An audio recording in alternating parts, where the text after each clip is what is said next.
Bears Country. Where is it?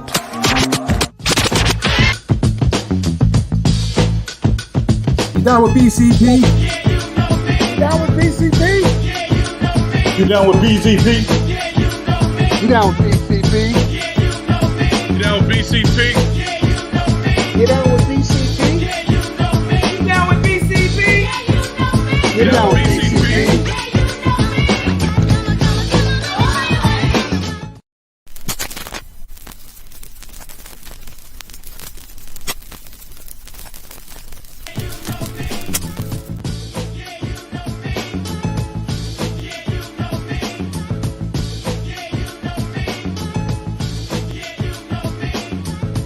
What's up, guys? Welcome to BCP. Good evening. Good evening, everyone. Everybody. Good evening, gentlemen. How are you guys tonight? I'm doing all right. How about you guys? I'm doing pretty good. Hanging in there, man. My About the handsome week. co-hosts over here, EJ and Foster. Wait a minute. You said handsome? Yeah, you're getting handsomer, more handsome every day, Foster. Wow. Paige, you were right. Him and the dicks already, right off the bat. I'm sorry. Sorry, guys. And of Mark. course, so are you, PJ. Well, thank you. I appreciate that. Better with age, right? Better with age. Hey, just like a fine wine. PG. So, guys, how are you? You guys are up north there. What's your air quality up there from this fire in Canada? I'm not feeling any. I'm not seeing any results of it. None. Yes. Nothing. They're saying it's coming, but so far so good here by the airport, man. I mean, clear day today. Have you guys been getting air quality alerts? That's like a new thing I'm seeing on my apps and on the weather now. I actually got something from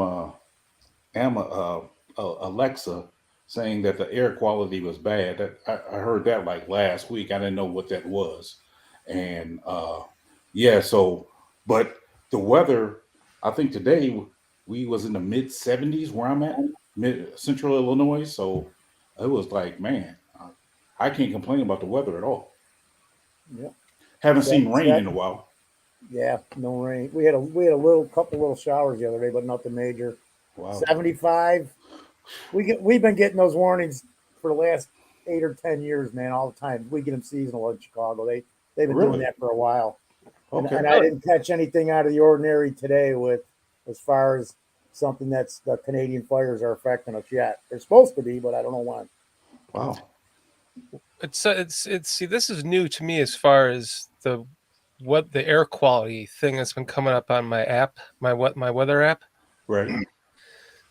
Yeah, what I wanted to say, we have Matt Kedroe coming on later in the show. Our guests tonight are Bryan Gilmore, and then we have Ryan Billings, KB, from the Barfly Tailgate show on the Barroom Network coming on second. And then we have, last but not least, Matt Kedroe is coming back, and he's from Canada. So I can't wait to see what he actually has to say about the weather up there. I know he's kind of saying it in chat, but wasn't too bad up there today. But It wasn't too bass. What is he fishing? Right. you're out gone fishing today, huh, Matt? wasn't too bass. What's up, Squeegee, Mr. Mayhem, Cliff, Cliffster. Matt? What else? Who else we got in here? Matt Mark Kazak. Let's not forget Doug. Yes, Good Doug. old Doug. Yeah. Doug Van Dorn. DVD and Brian in the back. I'm working on a quote of the week from the previous week, and Doug always has good ones. That's something that's coming up in the future. King Buka, what's up? Thanks for joining us. Yes, sir. We're talking about air quality. What's going on with your air quality on your apps? Do you guys have the Radar app like I do? No, I don't. It's a great app. I believe you. Radar. I don't look at it, man. I walk out the door. It's been working pretty good for the last 45 years, you know. I'll just look at the sun and see what time it is. There you go. Meanwhile, my poor mammy is like, it was a beautiful day today. It was like 71, and I didn't want to open any of the windows because the air quality was so bad. Uh, But 70's nice, man. And in July for it to be 70s, man, I can't complain at that at all. That's nice. July? What? it's What? June I'm now, sorry, though. June. Are you time traveling over there? Yeah. Well, don't tell my secret now. That's my secret. I mean, I do time travel. I'm gonna tell. I would tell you who was going to win the Super Bowl in February, but I'm gonna hold that off. I time travel. Poles in the backdoor deals PJ's dealing, huh? Look at that smile on his face. It's going to be a good year for the Bears, I guess. Yeah. Well, you know, hey.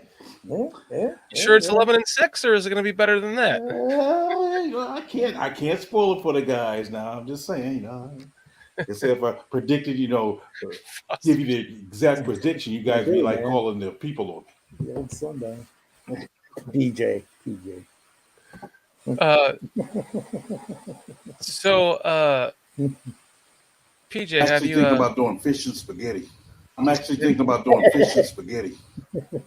had any fish and spaghetti lately? Mastacholi, man. I tell you what, I haven't had none lately. But now that you played that clip there, I might have to do some of that this weekend. See, you got me thinking about it now. Yeah.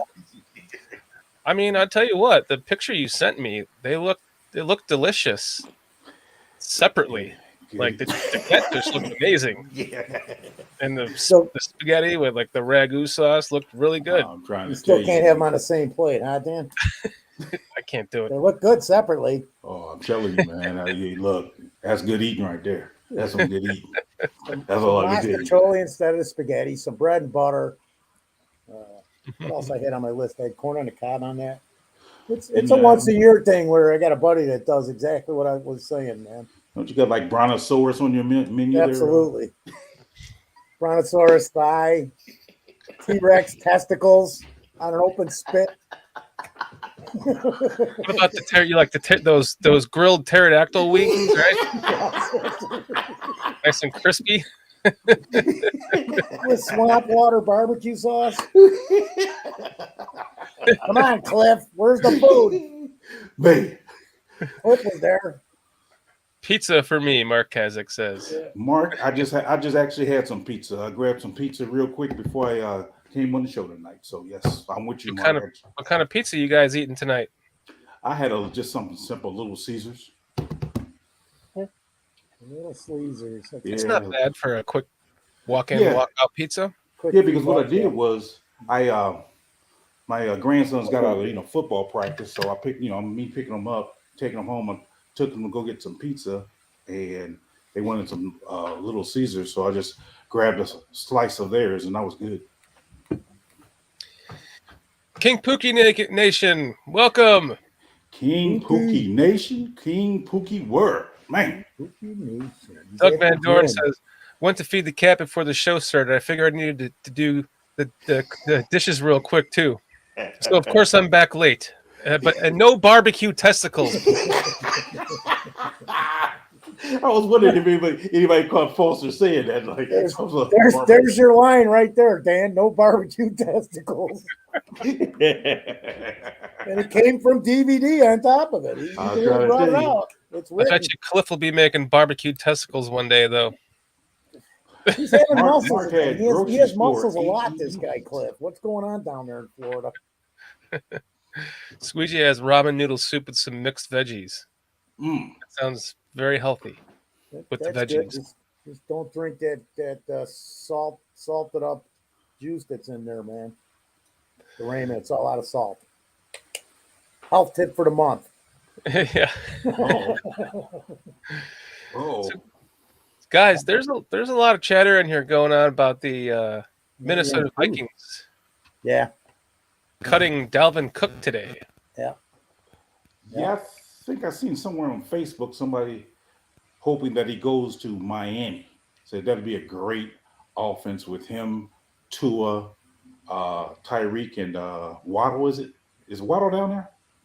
Jalen Waddle, yeah. Yeah. Okay. Yeah. Mo Beardman. What's up, buddy? I don't know if they'd be as fast as we are, though. I don't know. I mean, Dalvin Cook would be a good fit there, wouldn't he? He's definitely not coming here Right. to I hope Chicago. not. Yeah, I hope not. No. I would think not. I think the running back room is set for now, right? Yes, I agree. At this moment, yeah. Somebody brought up a interesting point regarding the running backs we do have. That if uh, Johnson and Khalil starts off pretty well, I wouldn't be surprised if Foreman asked to be released, or he can go somewhere and get some playing time. Mm-hmm. Because that's what some of the veterans just do. They like, hey, I'm not getting my shot here. Go ahead and release me and let me go someplace else. Well, you also forgot about the other running back that we had from Homer. Homer, Travis Yeah. Homer. Yeah. Yeah. But I was just talking about if those first two do really well, then, I'm sure Foreman is not going to want to just be that third running back. So, yeah, if those first two, if he finds himself not in the first two, yeah, I wouldn't be surprised in wanting to get out. Whereas Homer will give you some special teams, but I don't think Foreman's going to give you special team play. Let me ask you guys this, because I looked around a bunch the last couple days, and I have found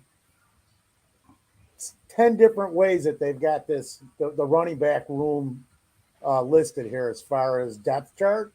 Mm-hmm. But every single one of them has Roshan Johnson as 3. I don't know if anybody's looked or if anybody's noticed it. I looked at CBS, ES. I looked at all of them, man. And even the first two, they've got them listed. So what would be your order, Dan or PJ? What's your order of those 5 guys, the top 5? Go ahead, Shorty. I mean, for me, it would be obviously Herbert right now, right? And then it's going to be Foreman or Johnson. And then, God, jeez, I already lost his name. Homer, Travis Homer. And then, I mean, Ebner is the odd man out for me. Okay. Yeah. I've seen that a lot, exactly what you're saying. But, there. This is kind of getting ahead of ourselves because that is the center of attention tonight is the running backs.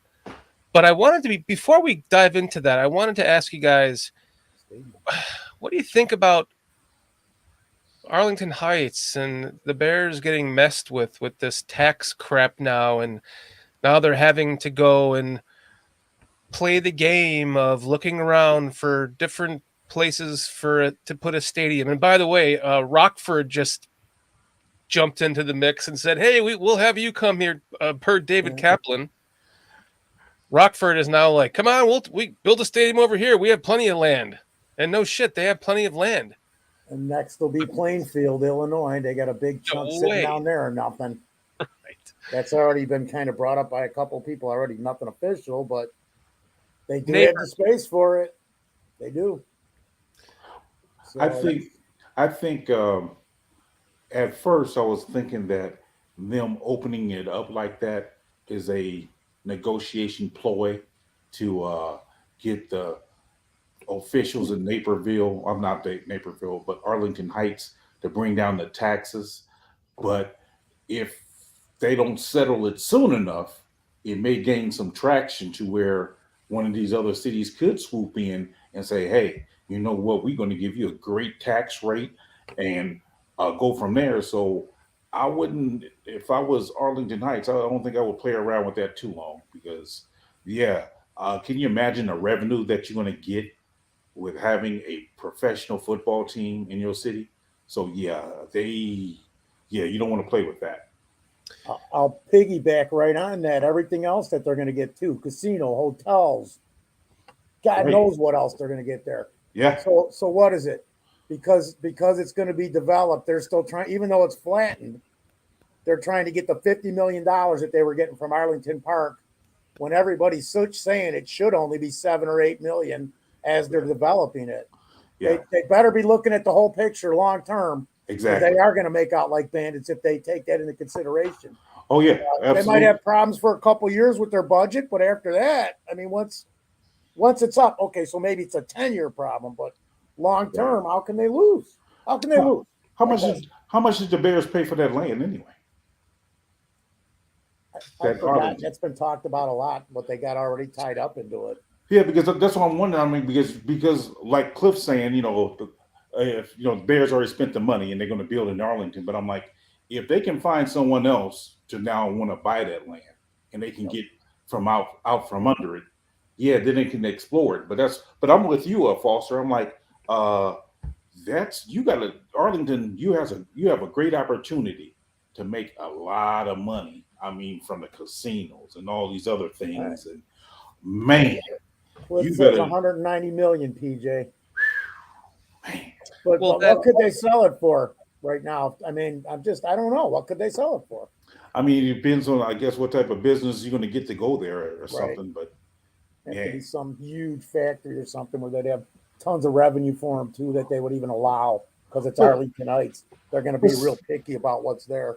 But it seemed like they would have worked that out before they even proceeded with this. Like, look, what's going to be my taxes after we, level this thing? I mean, before we go forward, what am I looking at and what I'm going to be spending? Seemed like that would have been my guess.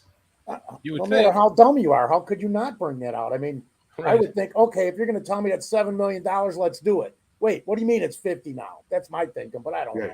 Yeah, I mean, because when I go to buy a house, one of the things I ask, I'm like, so what are the, property taxes on this? First thing. Yeah, price. Yeah, what's property taxes? Or if you're building a house, you're like, okay, what's the neighbor's property taxes? Because they got structures on there. What is it? I mean, so that's my whole thought pattern. But I like what Cliff just said. Bears are demolishing Arlington Park so they can get the parcels switched to a vacant land for a few years, way cheaper tax-wise. And I can understand that. I mean, because that seems to me to be viable. I mean, if it's vacant, why wouldn't you get that? Absolutely. Right. And then they could sell it probably for more because the demolition has been done, right? You sit on it for a few years. Well, he's talking about as far as trying to get his taxes down, get that tax rate down, then they can start building on it. And then after the structures are up, you can then pay the property taxes after the structures are up. But while you're in the midst of building on it, I think you can still keep the tax rate as it being vacant until it's actually completed. Mm-hmm. So for that 2 years that you're building it or so, you can keep it at that $7 million or so. There you go, Doug. Mo Bierman saying they bought it for $197 million. Thought I remember it being more than that, but he probably looked it up. So thank you for that, Mo. Because even if they end up demolishing it, right? They pay less in taxes. They find something that they can then sell that property and then repurchase, let's say, a property in, let's just say, Rockford, right? Where they can get a bigger property and put more stuff on it, right? And pay less for it in taxes. Is that a real possibility? I know Rockford isn't, and Naperville probably isn't in that regard, but Rockford would have the best offer on the table as far as that would be concerned in my mind. I know it probably won't happen. But as far as what? As far as more land and less taxes. Well, I think, if we're being honest, not that I think it can really happen, but if I'm a business person like to make caskets, I'm looking at it like, okay, if I can open it up statewide, you'll be able to find a spot somewhere in Illinois where you can get plenty of this farmland that we have here and say, hey, give me about 400 acres or whatever you need, and you're going to get it for dirt cheap, because these other downstate cities be like, yeah, come on down. They'll take it in a heartbeat. Mark's saying Rockford is really far away from Chicago. You're right. That's not going to happen. How far is Santa Clara from San Francisco? Isn't San Francisco 49ers playing in Santa Clara right now? That's a pretty good way. I don't know how far away it is. I mean, that's what I'm saying. I mean, the Patriots play a good hour and a half, hour plus away from any major city. Well, they call it New England, though. But some of these cities, though, they're not playing close to the cities they're named after. Right, many of them aren't. Yeah, that's what I'm saying. So don't the big ones aren't. I mean, don't rule it out. If they don't get this thing settled with Arlington, I wouldn't rule it out. I mean, again, like Cliff said earlier, as far as the whole, because they got $197 million tied into there. Yeah, you you lean towards Arlington, but if somebody else come and give them a great offer, Mo Beerman saying, why stay in the state at all? Go to Indiana. They threatened it before. Yeah. Yeah. The hell with Illinois, he says. well, I'm an Illinois resident, so I gotta still support our at least our state here. Oh, way. Walter's saying 46 miles from San Francisco to Santa Clara. 46 miles, okay. And then, in traffic there, that's probably 2 hours. Yeah. So that's what I'm saying. I mean, I wouldn't be surprised, man. I mean, anything's possible. It really is. Yeah, it is. All right, guys. So kind of switching subjects, I think we've kind of pounded that one out. Let's get into the actual center of attention, Kitty.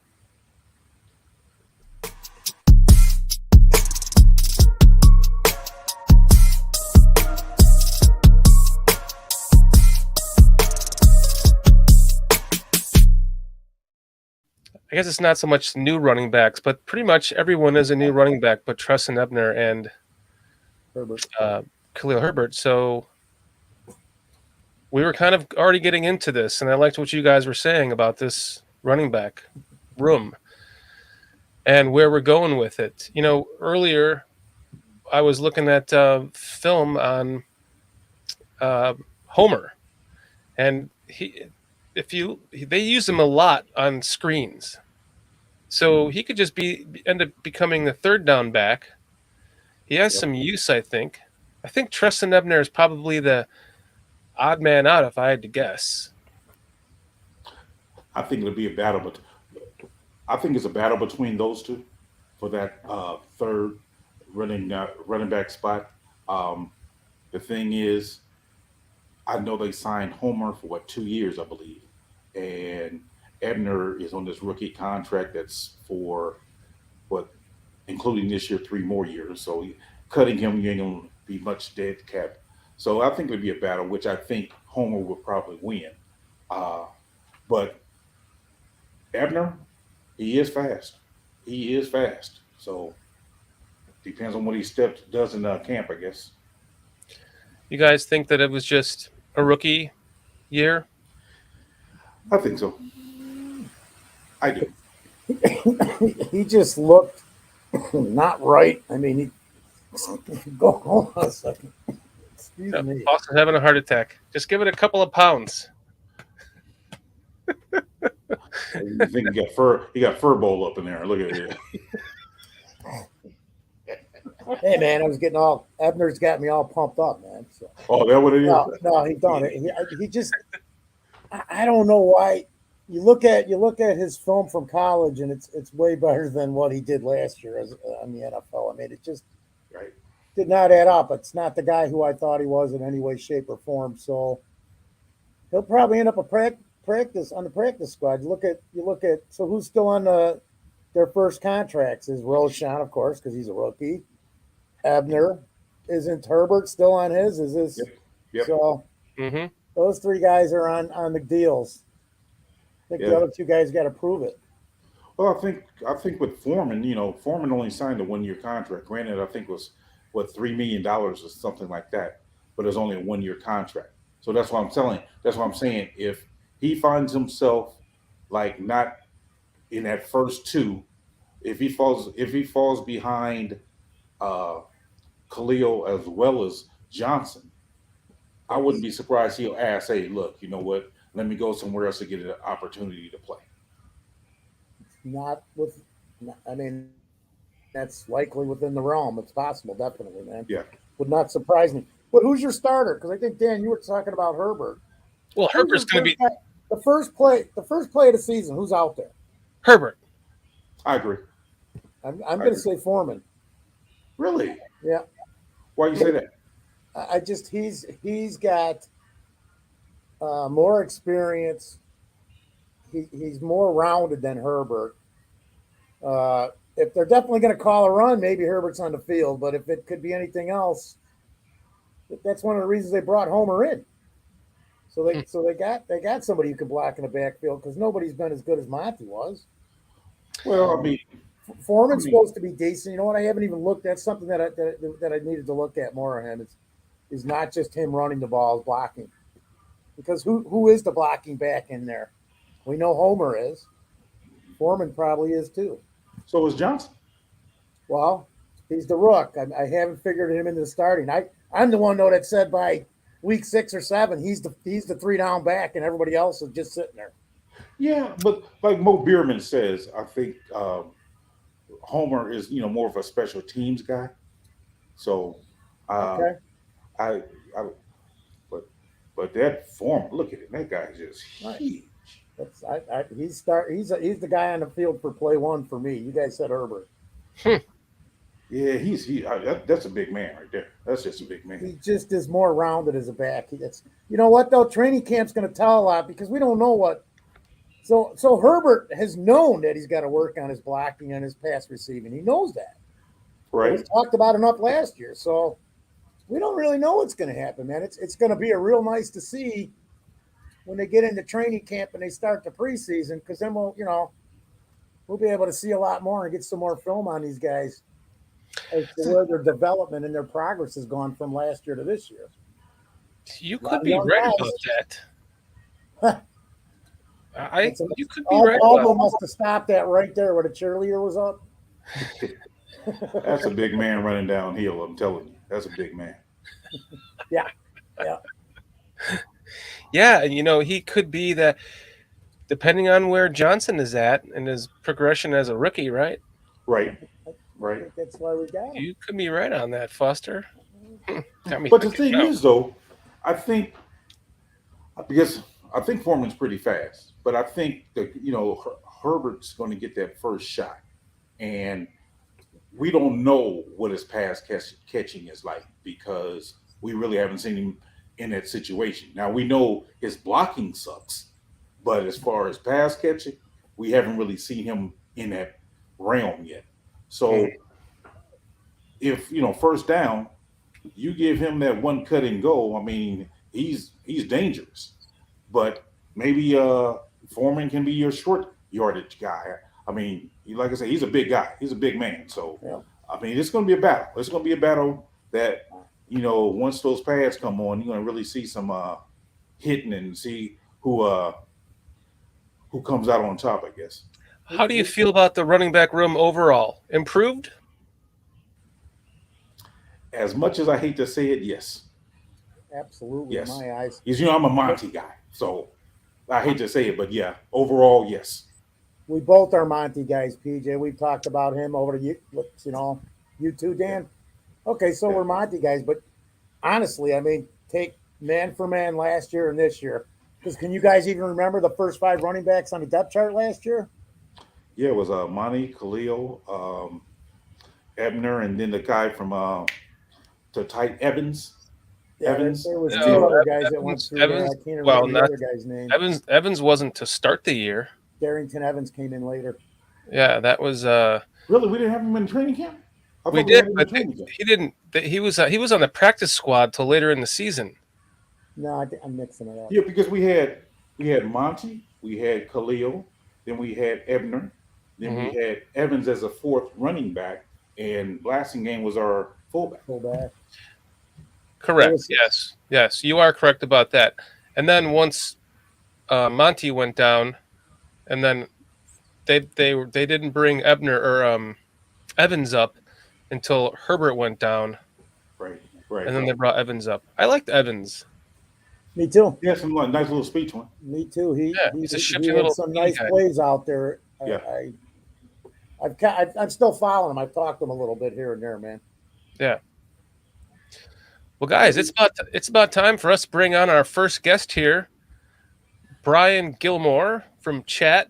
He was on a couple of weeks ago, and he's got some good stuff to say tonight. So, Kitty, let's bring on Bryan.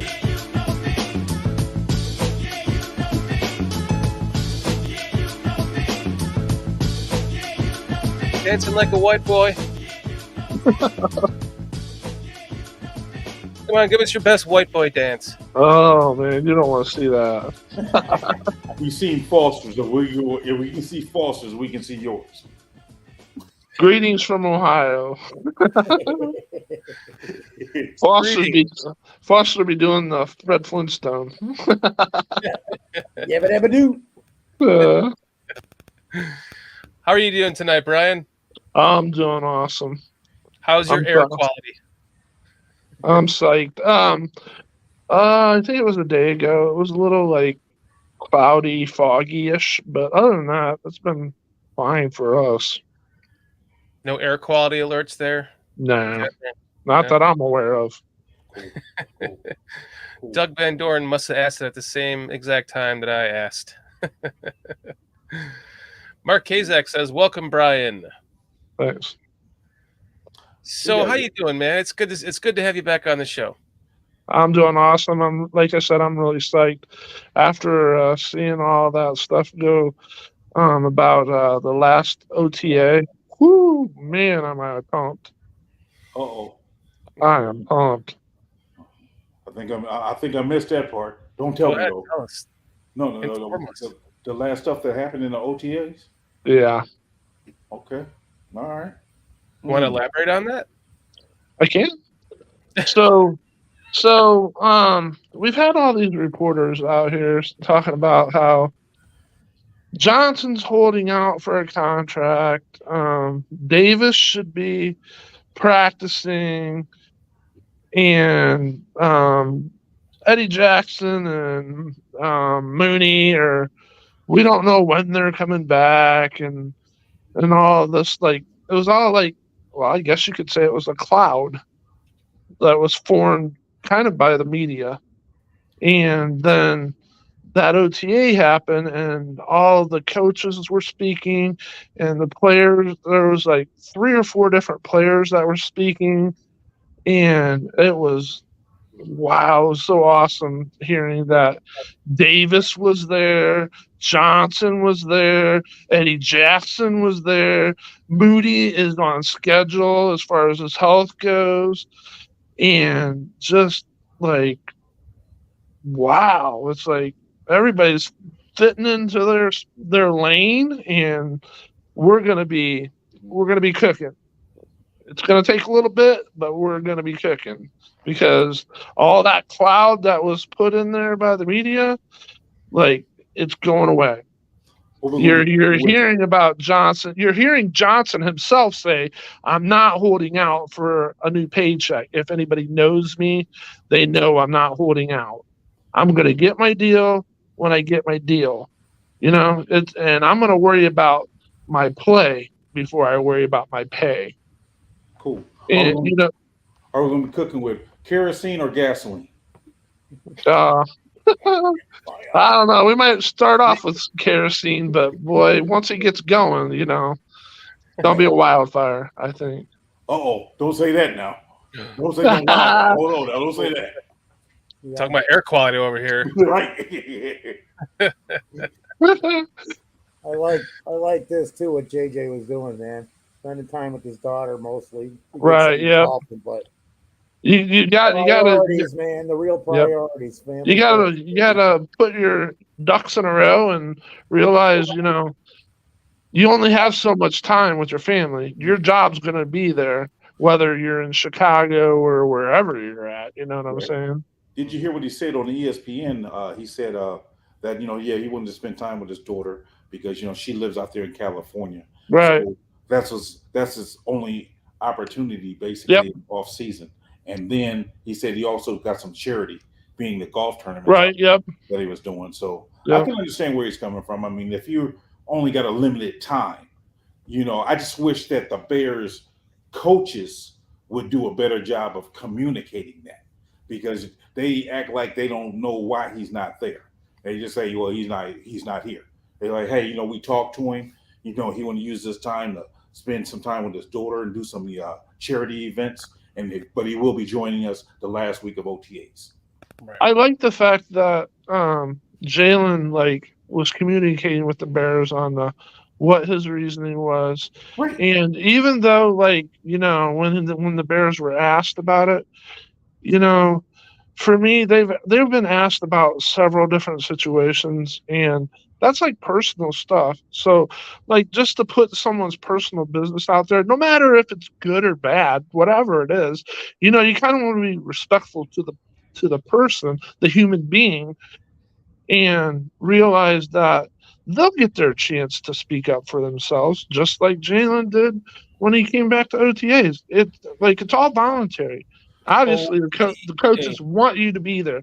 Coaches want you to be there, and they Right. want you to get going. But if you can't be there, talking to the team and telling them your reasons should be a good way to start how you're going about business.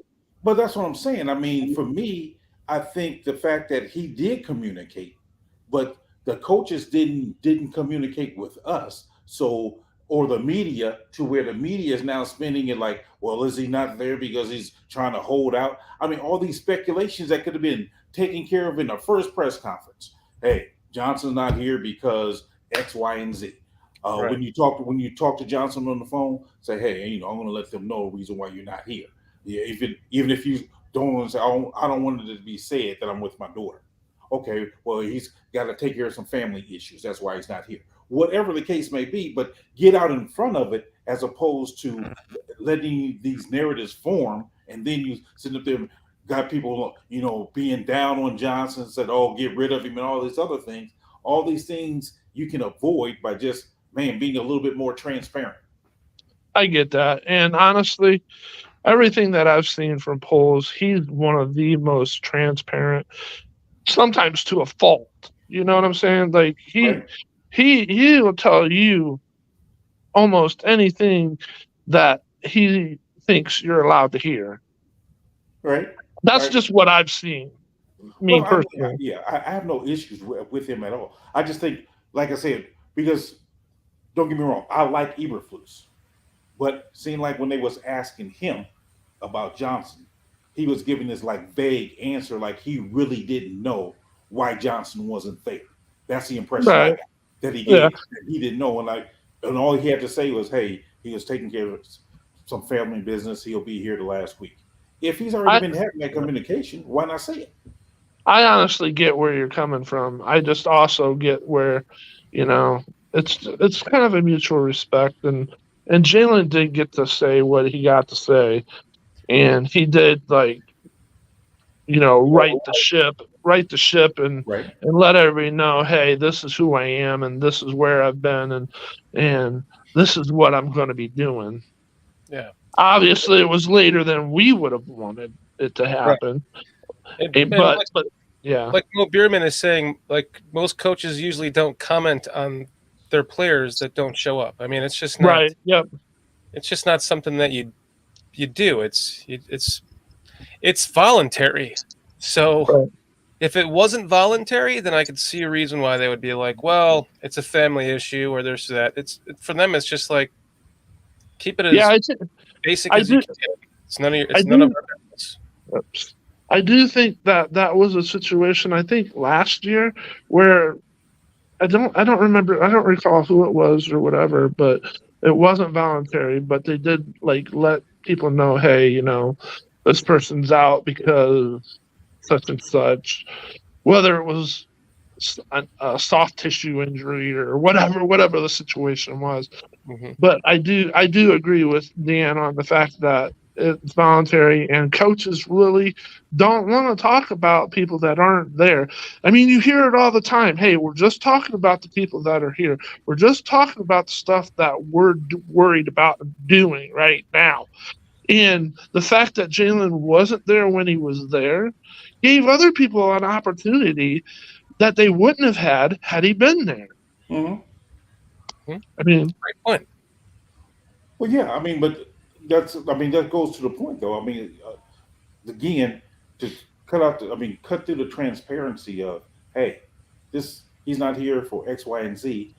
You answer that question the first day, and for those next 2-3 weeks, you ain't got to talk about it no more because you already addressed it. Right. I fully understand it, but where do you draw the line? Like if you say something about Jalen Johnson. Then the next question is, what about this guy? What about that guy? What about this guy? And that guy? And then next thing you know, all you're doing is talking about people that aren't there. And you're not talking about what you're doing and with who's doing well and who's not doing well. Well, they're not going to tell us who's doing well anyway. Well, you know, you're gonna hear rainbows and sunshine and butterflies right now. Yeah, that's what I'm saying. I mean, so that's what I mean. So you address it, be done with it, and move on from it, as opposed to having these narratives going on for 2 or 3 weeks in the Chicago media about where's JJ. Right. You know, he had some family issues to take care of. Well, I like what Walter Besky has to say here. One thing that just doesn't sit right with me is JJ is always saying he wants to be a leader. Sometimes to be the guy, you got to bite the bullet. It's not like other players don't have families. That's a great point. If you want to be the guy, get your ass in there and set the tempo for the guys that they drafted to play below you. I agree. You know, speaking on that, my first thought was when I heard that Jalen Johnson wanted to be a leader, you can't lead unless you're there. You can't be the person leading the run if you're not leading the run. Mm-hmm. I mean, Justin Fields is there, right? Obviously, I feel awesome that, you know, he was with his daughter, but maybe he shouldn't have said, "Hey, I want to be a leader" right at that moment, or whatever, to just say, you know, be able to take care of the business that he needs to take care of. Can I address that question or the statement that Mo Bierman had, saying that he thinks that opens up a Pandora's box? I would say this, and this is exactly how I would handle it being Eberflus. First day of OTAs, you have your press conference. So-and-so's not here for this reason. So-and-so's not here for this reason. It can be a generic reason, whatever. I mean, he's still dealing with it, whatever. Something just generic to where, again, we're now done with it. We know Johnson's, in this case, have some family issues that he's working. He'll be here the last week of a minicamp or OTAs. So we don't have to address that no more.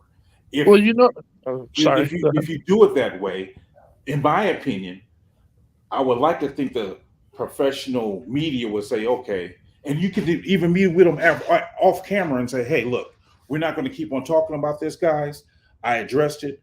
Let's not bring it up no more. If you can do that, you don't have to have all this speculation in the paper is where I'm getting at, or in the news. That's the point I'm trying to make, if that makes sense. Most of the media just blows chunks, though. Sorry, my opinion. I understand exactly where you're coming from, PJ. And honestly, I feel like every coach says, you know, we're not talking about this. And the media keeps asking about the exact same thing that they're not talking about. Mm-hmm. Over and over. Trying to get him to slip. They're going to fuck up this time. We'll get him this. We'll get him on this. Yeah, right. They should just be cut off when they do that shit. I know. But anyways. And they never ask. They don't ask good questions either, man. You notice that? Right? Yeah. Dumb shit, freaking questions. Most of these guys just. Yeah. How's that coat fitting today? It seemed like keeping you warm. Yeah. I think when I'm watching these media guys now, when I'm listening to them, I'm more thinking like they're not asking questions like we would ask because we want to know certain things. No. They're asking questions to write a story. Yep. That's why they're asking these off the wall questions that you'd be like, why are you asking that? It's because they got to fit a certain narrative for their story. That's why they're asking those questions. There are a few that are out there though that, like Herb Howard, he's an awesome reporter. He'll get right straight down to the meat of the bone and say this. He'll be way off track with everybody else, but that's what you want to know. Yeah, that's what I'm saying. Right. The others are asking those things to fit their story, but he asked a question like we would ask, like, wait a minute, this guy's walking with a limp. Why was he walking with a limp? Right. Right. Yeah, those are the good ones. The ones that ask the questions that you let's not follow the narrative and just ask these dumb questions. Yep. That you know they're not going to answer. Let's get to some actual questions. But I think it's also somewhat they're trying to build a relationship or maintain a relationship, because I know all of us can attest. They ask Nagy some real soft questions where we would have held his feet to the fire. Say, wait a minute, man. Why you sit up there and call that stupid play where you never even practiced the play? You only did a walkthrough of the play, and you want to run this play in the game, and it didn't work. Why did you do that? They won't ask that question because, again, they're trying to make sure. Well, I want to stay in good graces with him because I don't want them to kick me out the media room. I think the main reason for that, PJ, is because they want to maintain a good relationship with the person that they're talking to. And if all of a sudden they say, you really screwed up there, how much is Matt Nagy going to want to talk to that guy the next time that he asks a question? You know what I'm saying? Plus, he was so beaten down at the end. They were like, I feel bad for this guy. I'm just going to ask the easy questions. The poor guy, yeah. See him just up there, just like, but he did not want to be there. Sometimes they respect you more. I mean, a person will respect you more if you asking, a legitimate question that's going to cause them to really think about some stuff. Yeah, certain things may be hardballs. I agree with you there, Brian. But I think, you can ask him direct questions sometimes because some of those things he did, right. Just, man, that was just stupid. I'm like, dude, yeah, I get what you're saying. This trick play 4 times already. It didn't work. Why are you running it again? What did you see, or what made you think that it would work for the 5th time when it didn't work the first 4? Something that really. Oh, sorry. Go ahead. I was just saying repetition. Yeah. Something that really. I don't know if you guys heard this, but the offensive coordinator Getsy was talking about like Fields and how he's doing and like what he's going to be doing this year and kind of teaching him, hey, you got that 70-yard run, but this is the play you should have made. It's awesome that you really got that 70 yards, but here was this play. And he even went on to say, we're not trying to make him a robot. So if he sees that 70-yard run, hey, have at it. But, there's always this. It's kind of like a teaching moment and making Fields think, okay, yeah, I could do this on my own, or I could do that and get someone else in here that can lighten my load type of deal. I think you're going to see that this year. That really pumped me up along with all the rest of the stuff because you just don't know until you hear it. Mm-hmm. Yeah. Mm-hmm. So my question for you, Brian, before we get too far off, what do you think of the running back room? I think it's pretty full right now. I don't see a Dalvin Cook in our future.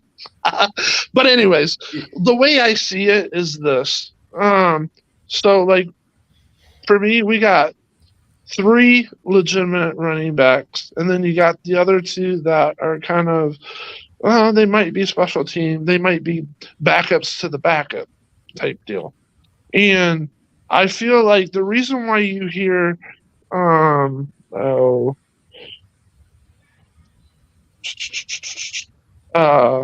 what is it, Khalil Herbert and Foreman being our like top of the order is because you go where the money is. They're being paid more than everybody else, right? And then with Roshan, he's a rookie, so he's going to take time, and he's been in college, so he's got something new coming. And maybe he shoots out and wows some people, but the coaches did address when it was questioned, who's going to be your starting running back. They said, the running backs coach, I believe it was, said, you know what? This is a rep chart. This isn't a depth chart. They're going to prove that they deserve the reps they get. And it's for this whole year, I honestly, truly believe this is going to be a 3-headed monster. This is going to be something where you're going to see Khalil, you're going to see Foreman, you're going to see Johnson, and you're going to see a mixture of all different types in all different plays, because so other teams can't just key in and say, "Oh, Herbert's in, we're running, and we're just going to stack the box, and we're going to stop that." Well, Herbert's going to be in there on passing plays, but it might be a quick pass, or maybe he's worked on his passing block game and pass receiving game, and we just don't hear about that. But if worst came to worst, he's going to be there in those passing games, so teams can't key in on what a play is going to be. Mm-hmm.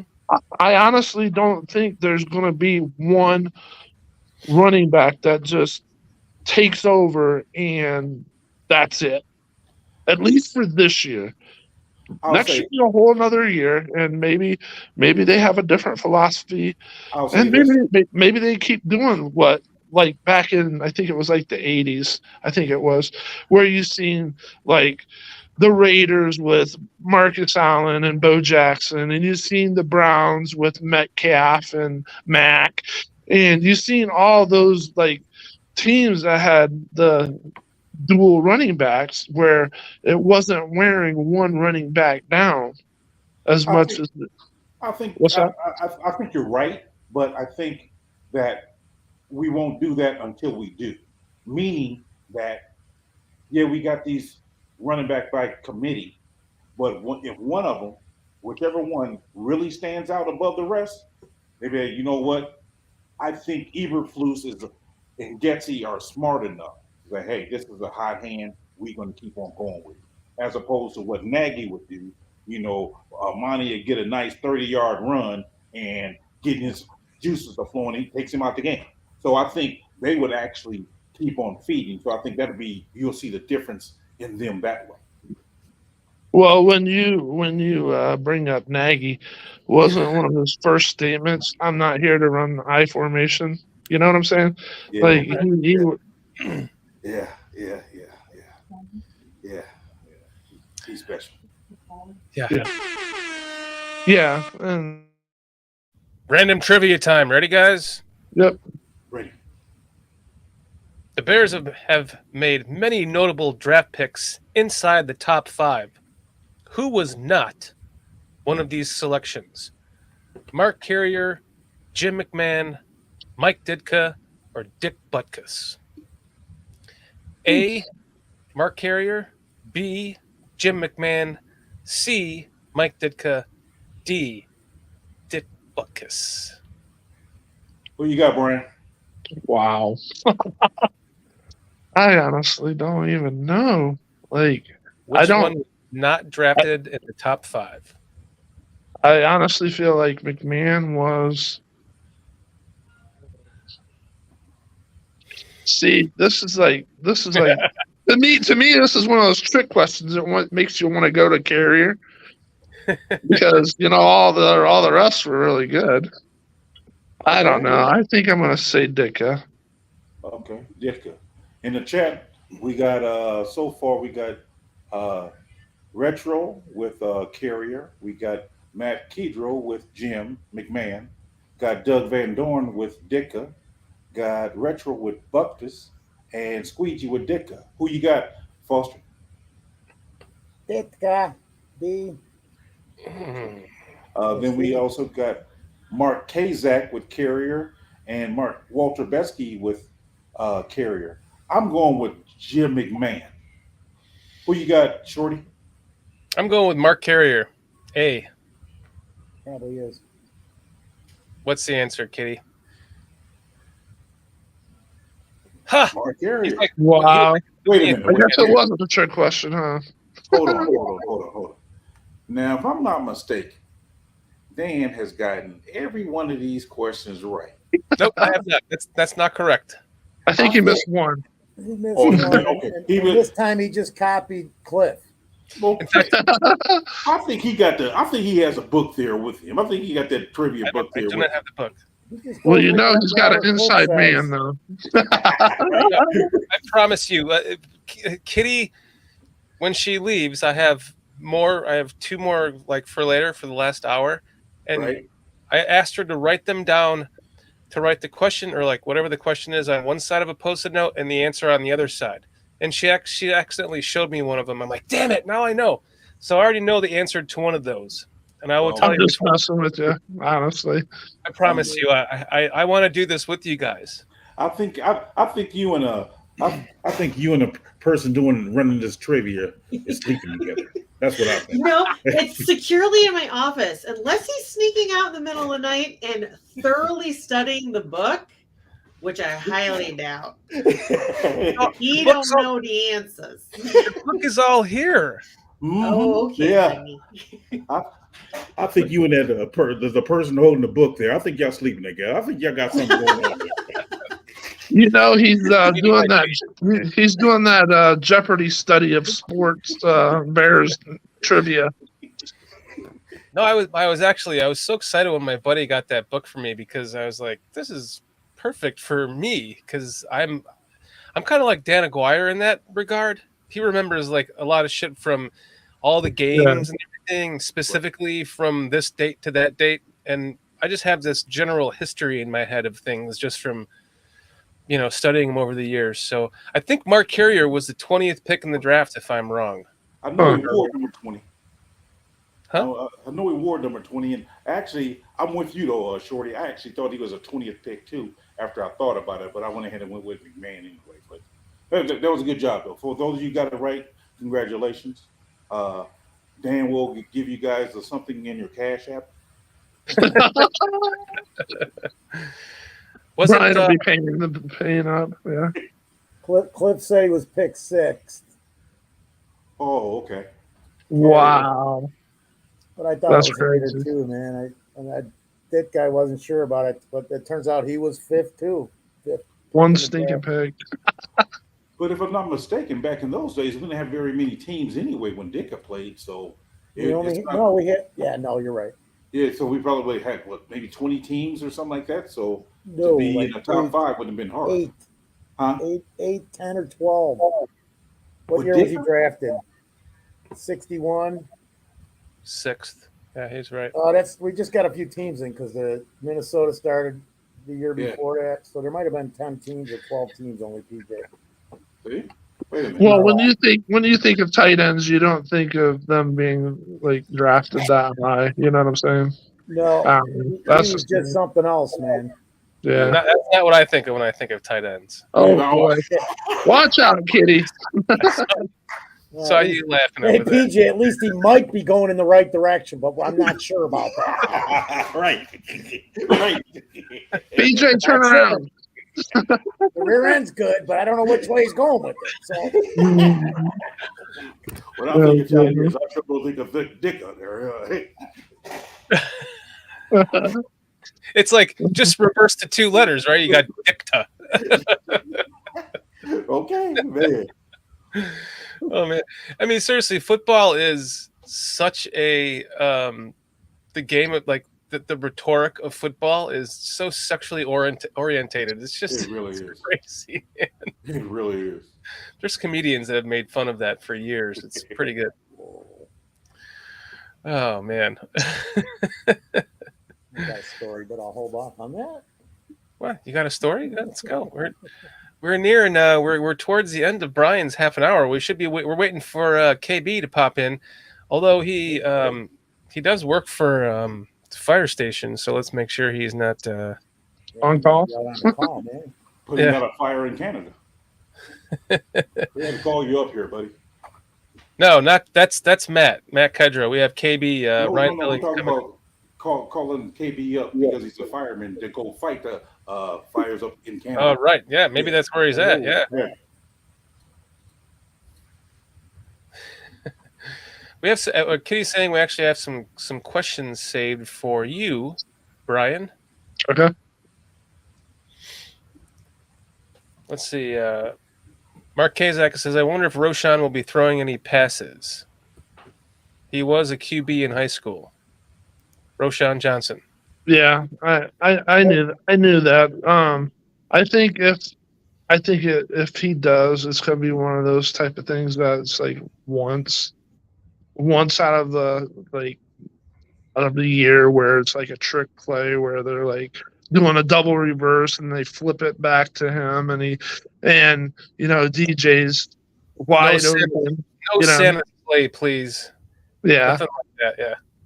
I'm just saying it'll just be one of those like out of the blue things that no one's expecting, and he'll do it, and that'll be that, just to kind of keep him honest and realize that. How about over under on passes thrown in his career for the Bears? I don't know. Well, I don't know. Depends on how long he's with the Bears. I would imagine he's going to be there at least 4 years. So, do you think he throws one pass in 4 years? No. I think, like I said, it'll be like one a year. So maybe 4. You know what I'm saying? Yeah, that's. I think it depends on how good the pass is. Right. Yeah. And they might work on that and save it for a rainy day when it's like, oh wow, we can use it right here. I like what Cliff Victoria saying, Roshan passing to Darnell Wright for a touchdown. Oh no. Tackle eligible? Was that what that was? See, man. Now Monty was our third emergency quarterback on most games. Am I correct? Monty was? Yes. So I figure Roshan probably be that for us as well. But to my point, I look at it like this. Remember when Walter Payton used to do his throwing of the football? It would be on a sweep, and then he would throw it. So if Roshan has the speed to go on sweeps, and if those defensive backs are creeping up to try to stop it, he can then throw it over their head. So I think that'll be dependent on that play. Whereas almost like a QB option. You know, it just came to my head there, Foster. What? Thank you, master of the bleeding obvious. I doubt they're going to hand the ball to him up the middle, and he's going to drop back and throw a pass. That's what for the Titans do, though. Oh, really? Yeah, Derrick Henry. Oh, jeez, I can't even get a good burden on you. I was wrong. I'm just saying, when they hand him the ball, he'll act like he's running up the middle, then he'll jump, and it's normally on the goal line. He'll jump. Pass, man. We were running those in grammar school, dude. That's true. It can be an effective play if you got a good running back, especially, or a running quarterback. You were chasing. But I think BJ's right. I could see him. I could see him doing a sweep like Peyton used to do, left or right, and then hitting one of the tight ends, man, as they're, I missed my block. Thanks for the open pat. That kind of crap, man. Or you can have him line up in the Wildcat and have Justin Fields out wide. And boy. I mean, there's a lot you can do with that. So, yeah, I would say I'll say 3 passes. 3 passes. For the season? In his career or this year? In a year. In a single. I'll go with that 2 or 3 in a year. I'll go with that. In this year or next or like this year, man. Yeah, I'll say this year, depending on what they do with Foreman. If Foreman's still around, maybe not, because they'll be trying to get running plays for him. But if he still happens to leave or somebody leaves, I can see them trying to do some plays like that. I can see that. I'm with Foster. I just see him doing it because it's something to mix in that can fuck up a defense, man, and then make the next 4 go up. We got to respect that because they did get it for 50 yards. Exactly. Well, exactly. It's one of these, man, and you got to do that with all your opponents. You got to play a mind game. Yeah, Squeegee got it right. It's like Roshan the Fields for a 2-point conversion. Right. That wouldn't shock me. I could see 3 times in his career, but 3 times in his rookie season? Hey, it depends on. That's a lot of high hopes there, but.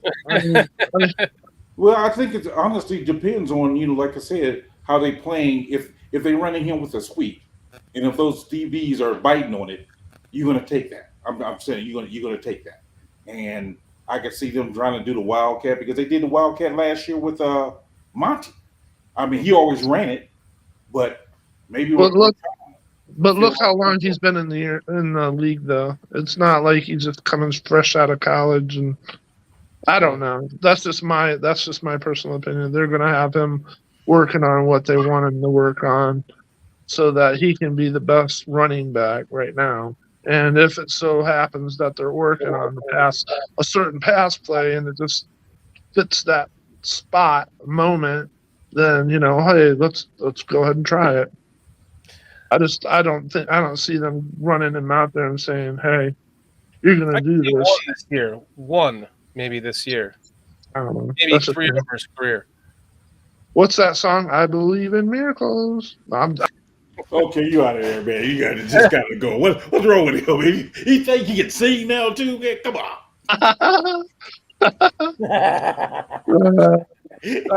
PJ has been dying to do that. Yeah. Did you say sing? We can do that. We've got. No, please don't. No. Please don't do it. No? No. All right, I'll save you this time. Break it out, Kitty. To hell with Dan. I should remove those right now.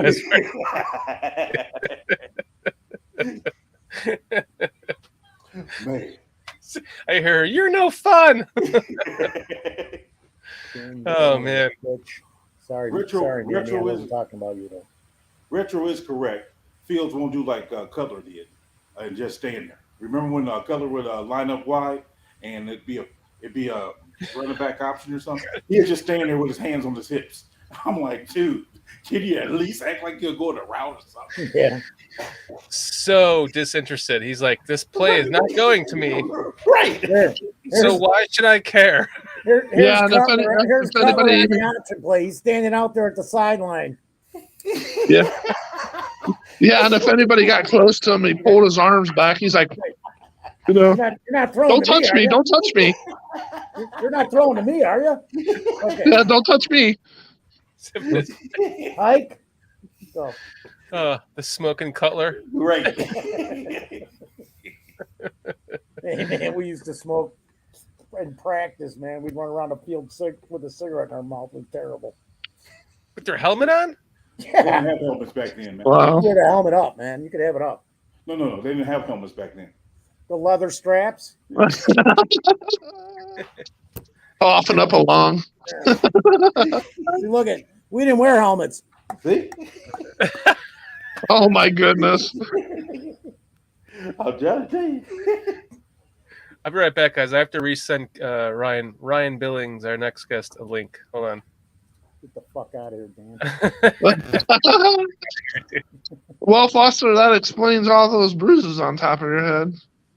Oh, that was after the games, man. I'm with you, Cliff. The Smoking Barfly. Jays. Smoking Jays. They color. Foster's it ceramic or steel? It's both, man. I got a special. It's that shit on the space shuttle. You had a steel plate put in? Is that what you said? Steel. What? I said you had a steel plate put in. Is that what you said? Like, that's what the whole thing is. There's nothing there, man. Yeah. No, I'm kidding, man. I'm kidding. No, you're not. But I could see him throwing. I could see him throwing a couple passes this year for sure. I really could, man. Especially later in the season, once he takes over the position, because I still think he's gonna. I mean, last year before last season, I kept saying Braxton Jones is going to be starting tackle, and Jatiri Carter would be a starting guard and half right. But I think he's going to be there. Roshan I think there's too much talent, man. You got two Texas guys in that backfield. They're going to be buddies. Even though you just have to remember there's so many mouths to feed that I just see him taking it. We'll know by training camp, man. Once training camp, we get to that second preseason game, you're going to hear stuff. We're going to see. They want to see Claypool succeed. They want to see Mooney come back. They want to see 3 running backs. They want, they want to see 2 tight ends. There's a lot there. We want to have the biggest, worst problems of all. Too many good players on the team. Yeah, I'm all board on that. Yep. You can never have too much of something when it comes to that. Yep. Well, guys, we have our next guest is in the wings waiting. We have Ryan Billings in the waiting. Brian, do you want to come back for the shoot the shit hour at the end? Sure. Awesome. All right, Brian. Bye. See ya. Brian.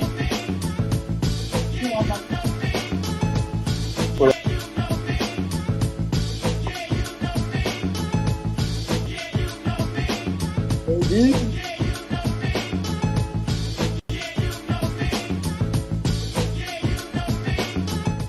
is up, KB, Ryan Billings? You are muted, my man. Hold on. Oh shit! Can y'all hear me? Yeah. All right, man. What's going on with you? I'm trying to get my headphones to work. Dude, you sound great. Okay, cool. What's going on, fellas? Hey, What is up, my man? Shit, man. I'm supposed to be working today, but I got lucky with a trade, so I'm off, and I'm at the airport trying to pick up a friend. So. You guys do 24 on 48 off? Yup. Cool. Oh my goodness. I just got done working the week from hell. I had 248s pretty much. So I had 1 day off in between and right back to 2 days, man. It whooped my ass. Wow, dude. And you are like that committed that you're sitting at in the airport right now? Yeah, man. One of my old wrestling coach, man. Me and him stayed in touch. He actually moved to Japan because he joined the Air Force. So he was looking for somebody to come pick him up. And I'm like, yeah, shit. I ain't gonna be doing nothing. I'll slide out there and get you now. Hell. So, no idea. Oh yeah. So how long do you have?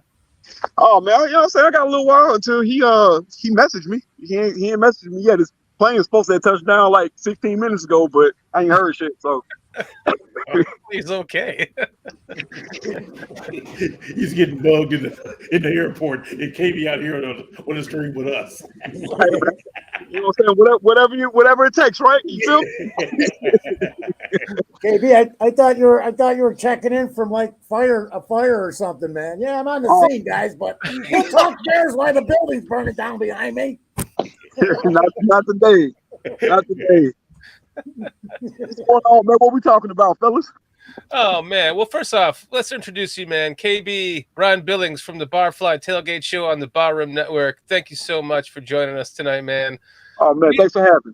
We're talking about the stadium BS and what's going on with, all the jogging around and the BS that's going on with that game playing, and then just kind of talking about our running back room and kind of breaking it down who we feel might be the odd man out, things like that. You want to start with the stadium? How do you feel about that, man? Have you heard any of this new stuff? Rockford?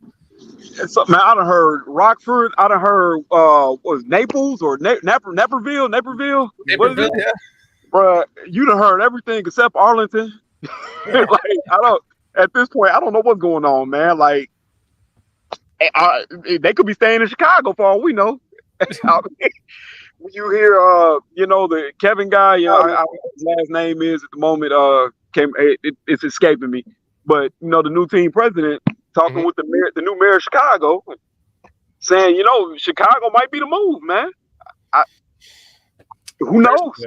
Yeah. There's some chatter about land that could be for sale there, right? Because they want their own stadium, period. Yeah. So I would love for them to it's a part of me that would love to see them stay at Soldier Field, but then the part of me that's like, bro, it's a nightmare getting in and out of that stadium. Right. And then you got to look at the stadium as one of the smallest stadiums in the league, which is it's crazy to think that Michigan has a bigger stadium than what Soldier Field is. Like you have to really put that in a in the frame of things. Like, this is an NFL team. This is the charter team of the NFL. Like, we should have something top notch as fans to go into. So like I said, the part of me that would love to see them stay there it's minimal, but just the nostalgia. But it needs to be something new, man. I don't care if they want to find new land in Chicago. You want to find it in Naperville. Hell, they can move it to Gary for all I fucking care. If it's enough land, do what you got to do. Man. Gary, come on, not Gary. No, I'm just playing, not Gary. Gary. How about Rockford, though, huh? I've never been to Rockford. It's pretty far away from Chicago. Oh man, if it's good enough, man, forget it. Hey, I'll take it. They always come downstate. So I mean, PJ, like I said, man, to me, wherever they can get the land, if they can get the land for it, I'm all for it.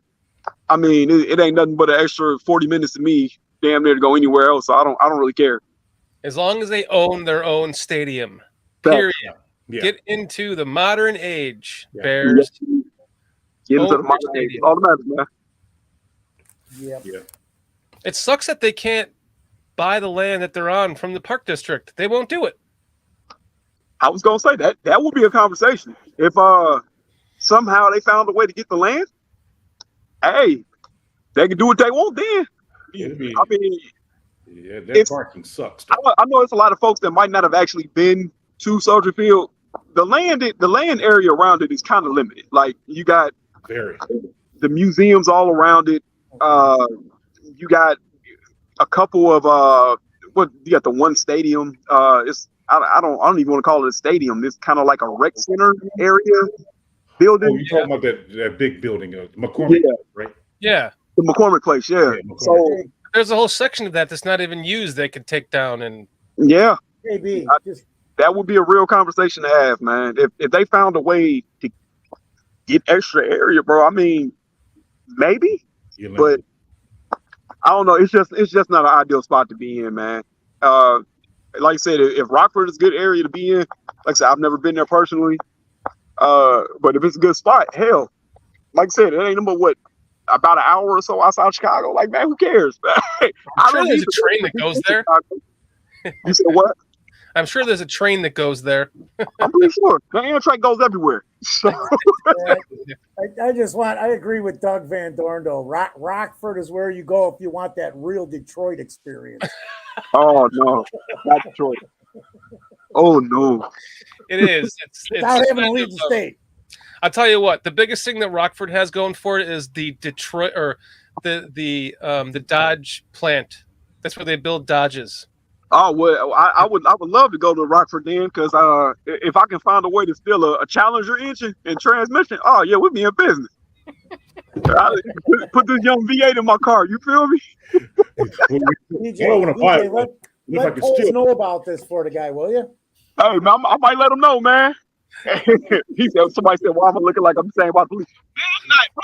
You see the whip, dog. I ain't been saying about nothing, brother. I'm leaning up against my car. God damn it! Look like you just got to putting some wax on it, man. Hey man, look, it actually need to be washed. It's funny. Oh damn, Rockford is full of crime. God damn.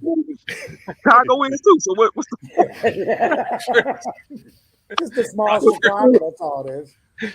Oh no. Man. Squeegee says that about everywhere. Pretty much.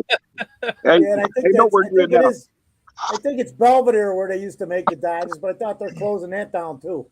I see. Oh yeah, well that's Stellantis is a company out of Italy. They make like Fiats. There is no Chrysler Dodge anymore. I hate to tell you, but there's not. Yeah. No, they're gone forever. There's no Dodge Ram either. Now it's just Ram. That's because all the problems Dodge had with their trucks in the 90s and 2000s. Yeah, man. I mean, it is what it is, man. Whatever. Yep. The Kevin guy will figure out what the best move is. Warren. There you go. Kevin Warren. Okay. Yeah. You know what I'm saying? President Warren to figure out what he's gonna do, man. If he helped this situation with the Vikings get off the ground, man, then I mean, it ain't really too many people in the world you can really trust that type of business to, except folks that have actually done it. So I'm all for whatever the hell he decides. Just make it better than what it is, man. Because like I said, you got the smallest stadium in the league. You got the worst parking situation I've ever seen. And I was in Cincinnati and saw that the Bengals football stadium is right next to the Cincinnati Red Stadium, and that's a shit show. And it's still better than Chicago. So yeah. It's a nightmare getting out of there after a game. I know that. Yeah, you might as well just be stuffed into a parking lot after a concert, just waiting it out. Pretty much. That is exactly how it is. It took 30 minutes to get from one stop light to the next, and I'm like, bro, this ain't it. So what do you guys got coming up on there on the Barfly Tailgate show, man? Anything soon? Man, so right now we're trying to rope my cousin into coming on again. So yes, let's talk about that when you're done.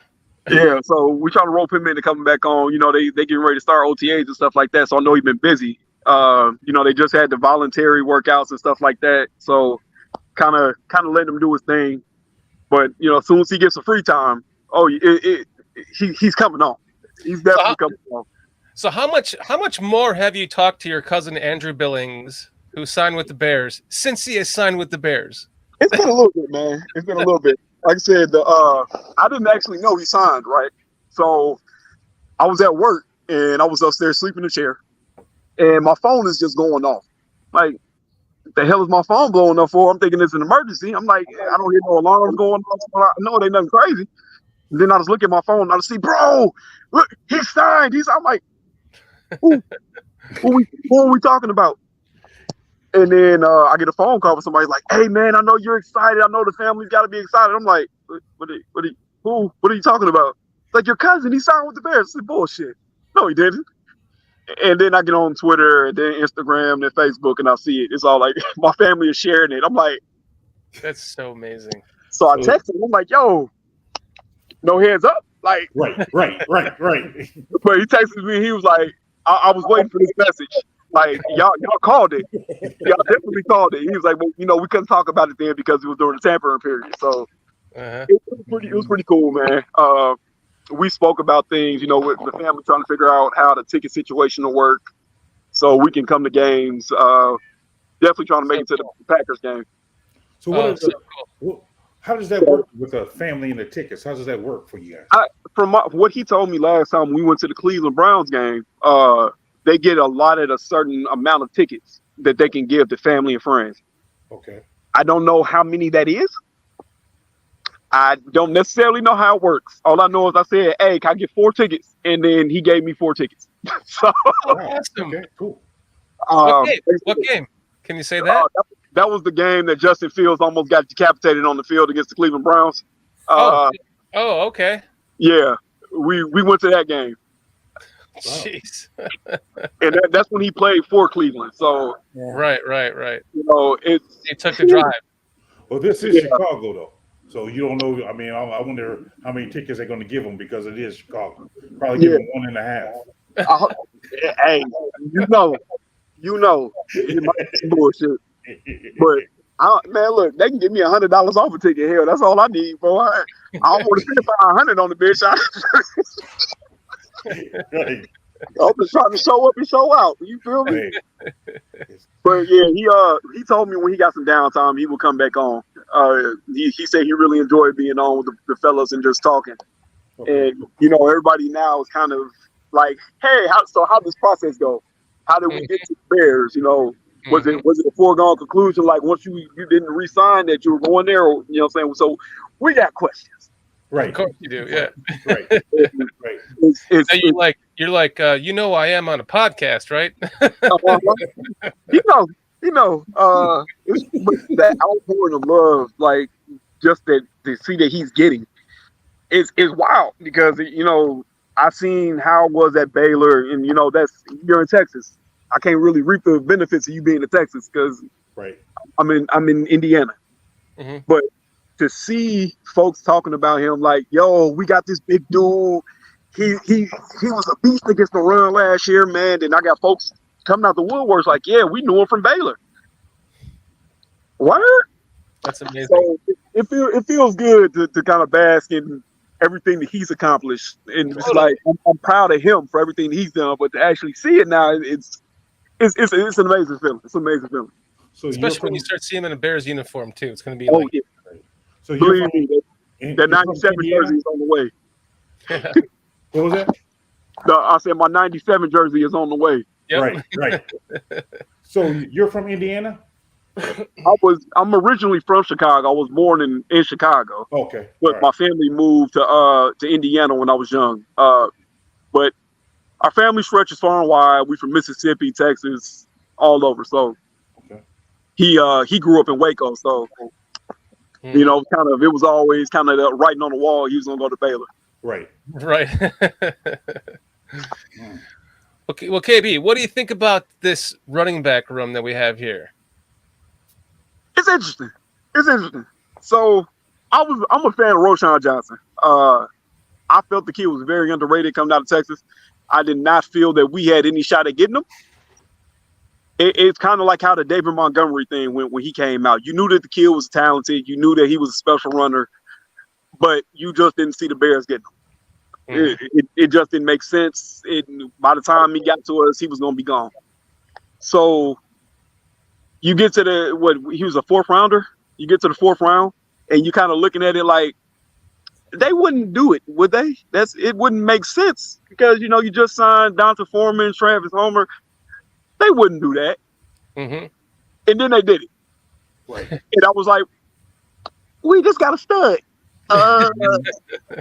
My man don't got the mileage on the tires. He's still learning the position, which is another crazy thing to think of. Mm-hmm.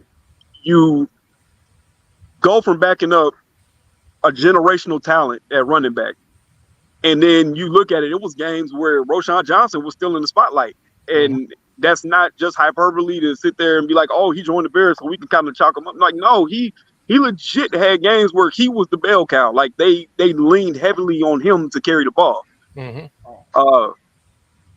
I was happy with that. The Donta Foreman pickup was very low key to me. You have to look at the amount of games he played and the yardage he put up. Mm-hmm. And the time that he put up, the amount of yardage he put up, in the same amount of game spans that Bradley Chubb did, they had damn near the exact amount of yards.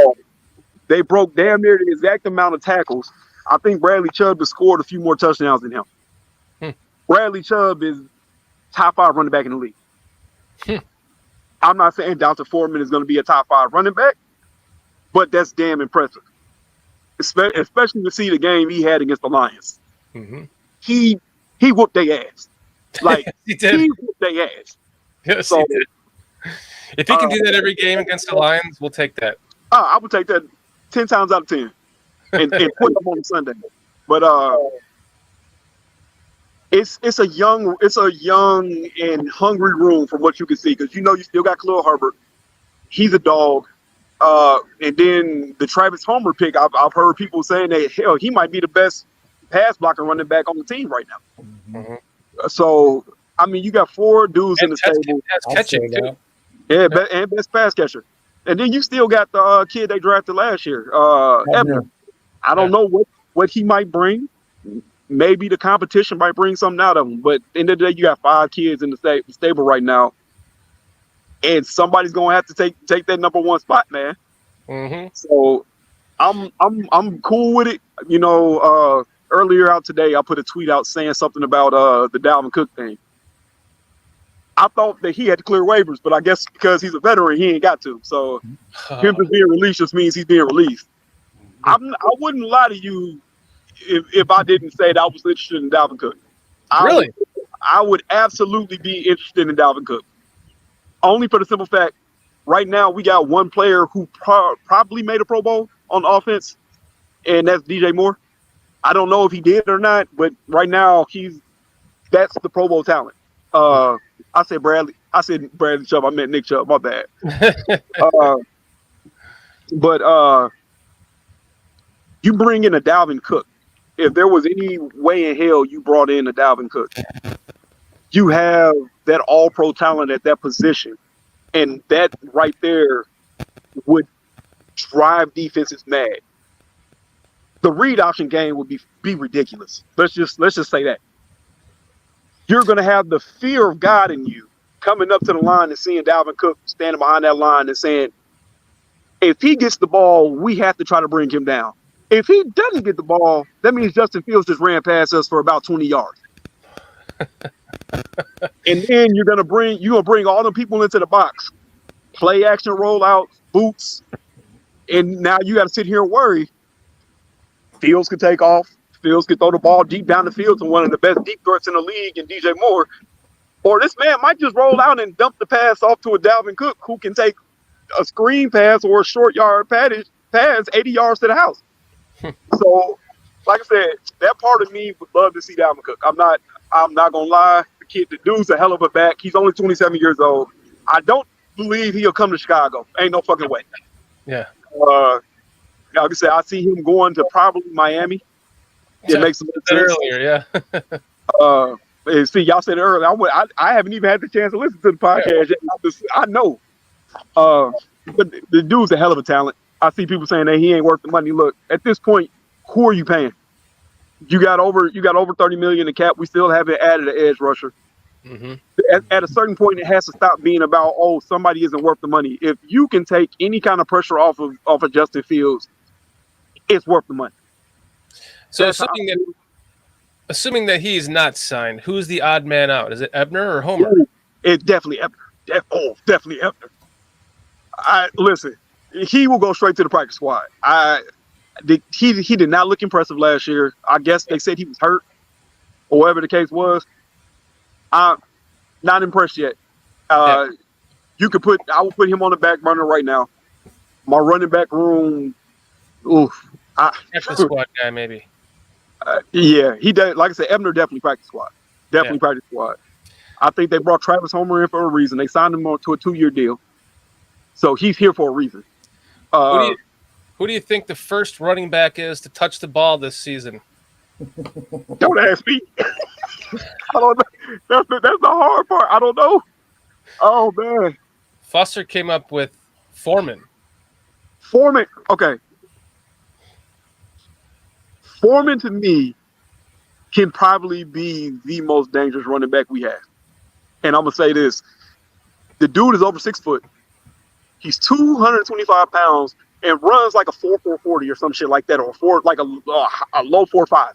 He's fast as shit. His problem was he was injury prone. He doesn't have to carry the load. Right. He can come in here and he can be that spot down back or however they want to do it. Let him get a couple things in, and then you put in there Herbert as a change of pace. Jonathan Foreman can be very dangerous. Very dangerous. I would probably put my money on him as the first one touch the ball this year? Yeah, I would probably put my money for the simple fact that when that man got signed, his words were, and I quote, "I did not come here to be a backup."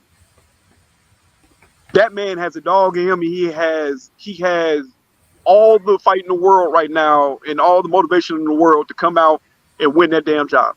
Mm-hmm. And if he does, I'm not saying that's shitting on Khalil Herbert anyway. Khalil Herbert's a great running back. Jonathan Foreman could be, I'm not going to say special, but he could be a powerhouse back there. Barring injury, yes. It could be. I went with Khalil Herbert with the first touch of the season, but okay. It could be Foreman. Hey man, look, I'm going with Foreman simply because he's the veteran, blah blah blah. You know, he's coming in. I know he's gonna put in the work. What I would love to see, Roshan get the first touch. I'm not gonna lie. I would love to see Roshan get the first touch, man. I got so much love for that kid, man. He just seems like a hell of a personality, a hard worker, and I just feel like he can keep getting better, man. I legit feel like if that kid played anywhere else, he would have probably been the number 2 running back on the board. Mm-hmm. I really think he would have gave Jahmyr Gibbs a run for his money. He plays downhill. That's for he sure. does, and he's a one cut back, man. He makes his move and he's gone. He's perfect for this offense. Exactly, and he breaks a lot of fucking tackles, a lot of tackles. Mm-hmm. So they might have got the running back that, you know what I'm saying, is similar to Montgomery in that aspect, but I feel like Roshan's faster. He might have timed, you know what I'm saying, somewhere similar to Montgomery, but you look at the kid's play speed. That dude he runs away from people. Right. So, he gains speed as he's running. It seems he like an old Oldsmobile. You feel me? When they start off, they kind of dragging ass, but then they start to pick up speed as they go longer and longer. Exactly. Well said. Well, dude, KB, we've got a couple other guests here lined up, and we appreciate you coming in, man. As you know, taking time out.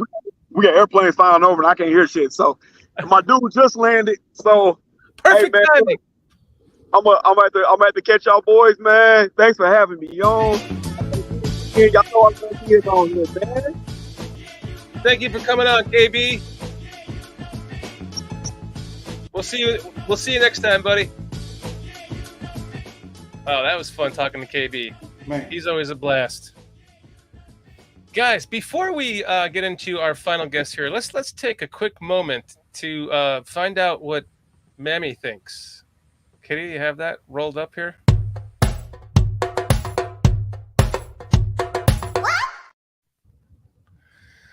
Mammy!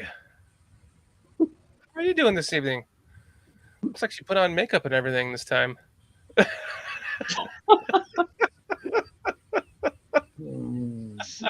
Love it. I love it. Gentle finger just for you, Danny. Man. Just because I'm feeling better. I have been so sick for the last 8 weeks. Oh wow. It's unbelievable. That's why I feel like shit after spending 3 weeks at your house. Mammy, do you have the ancient Chinese disease too? Dragon ass? It's called dragon ass. Yeah. What are they called? Dragon brain. I've still got brain fog. Yeah. I'm glad you're feeling better though. Yeah. Yeah, I am. I feel more human, a little bit alive, but Yeah, you look better. Okay, cool. Yep. So what does Mammy what's think? up? What do you think about the Bears running back room? The running back room? Yeah, how do you feel about the running back room? You in good shape?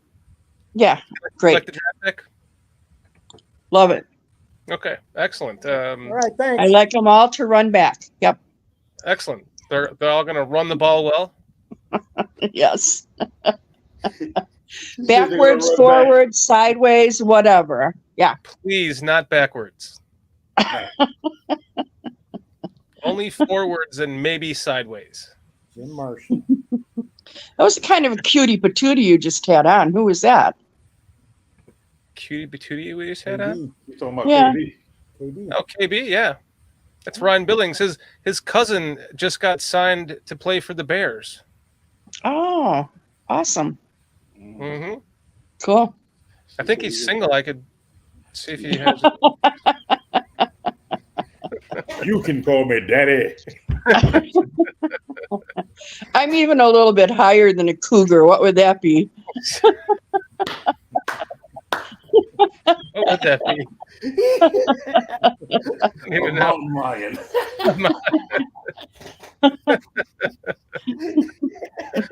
Mammy has jungle fever.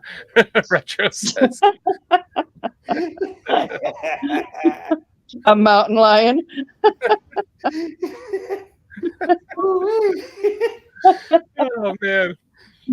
A mountain lion. Okay. You look nothing like a mountain lion, though. And that doesn't sound very feminine either. Yeah, I guess it doesn't. A mountain cougar? Neither does cougar. Yeah, technically Well, it doesn't. I guess over time it's created its own status symbol, kind of. Oh yeah. Everybody, you say cougar and everybody pictures in their mind what they think. Yeah. Oh yeah. Yow. Yeah.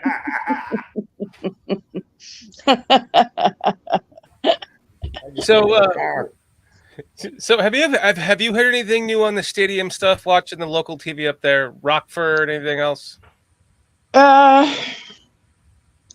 They've started demolition Yeah. just on the interior, I hear. Mm-hmm. They're fighting with the schools on the taxes. Mm-hmm. And it makes sense to me. Why would you want to pay taxes on a property that they're saying is operational when it's not going to be operational for 10 years? That's like millions of dollars in taxes that they want them to pay extra. Right. So, Because if they demolish the property, then they pay less on the taxes. right, because it's not operational. But Right. right now, the only permits they have are for the interior. So, Mm-hmm. see what happens there. They have offers. They are looking at other offers from what I see, in Naperville. And of course, I think Chicago is completely out, even though they're still trying. But Rockford came into the picture, I heard today. Man. Rockford did? Yeah. I didn't see that one yet. That means I'd come stay by you and then drive 30 minutes to the game at the most. And you'd be close to Grandma. She'd love that. So. Yeah. Oh yeah. She'd be like, "Come stand by me and go to the game." Now, don't you think they should have had that all worked out before they even went ahead and bought the property, as far as what the taxes was going to be? Well, they had the assessment from 2022, but that 2021, but then it changed after they had already purchased it. So, I mean, they own the property. It's whether now they're going to develop it or just turn around and sell it, so. Right. If they sit on it for a little while, they could probably make money on it just because the price of real estate goes up. But I think that's a good spot for them in Arlington Heights, don't you guys? I think it's I love it. I think it's perfect. They're close to transportation and all kinds of stuff. It's the train would go right there. You'd be able to get off and walk to the station within blocks. Want to buy the land, Soldier Field? They want to build a big hotel. Yeah, they don't want just Soldier Field, just the building. They want the whole property. Right. Yep. Yeah. Yes, they do. Oh, let's see. Doug Van Dorn says if it came down to it, the Bears would buy a bunch of farmland like 45 miles west of the tri-state and build their own. But either Cook or DuPage will eventually agree to the Bears' terms. Yeah, that's basically Woodstock. If they did that. Yeah. 45 miles. It's just a politics game right now. The schools are going to have to give in because the push is for the Bears to come there because it's going to bring so much to that community. Right. And they're talking about rerouting and building streets and, rerouting access to the toll roads and everything else for people to get out there. So it won't affect the neighborhoods like people were initially bitching about, the traffic and all that stuff. So yeah, the plan is to eliminate all that and rework it. But I think Bears will pay for the building, the stadium, but they want public money for the rest, and that's kind of a fight too. So yeah. Well, Mammy, we're running a little bit late because our last guest was on a little bit late. Yeah. I wanted to get your thoughts on the running back room. I'm going to run back there right now. I feel like you're going to be our go-to for the stadium. You're like, okay, well, okay, I'll run back to that. It'll be your one thing you can study. Yeah, there you go. Hell with trying to talk about players. Just remember Justin Fields and stadium, okay? Those are the two most important things.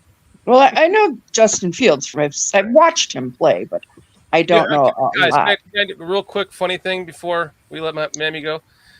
I showed her a picture of Justin Fields. I said, get ready to hear me talk about this guy a lot because this is the future of the Bears. And she goes, when did they start letting players wear letters on their jerseys? Oh, my God. She thought he was wearing the capital I. Yeah, because I swear to God, you guys, it's the Mandela effect that the ones always looked like the Roman numeral 1 with the line underneath and the little carrot on top. And this was just a straight. And I'm like, why is he wearing an I? Yeah. I'm not going to live that one down. I'll tell you that much. You're still holding on to that bond, right? That deserves removal. I'm just kidding. It's over there across the room. Last week I forgot to have her on. She's like, I had my bong ready. I was going to have it in my mouth when I'd be like, oh, hi, guys.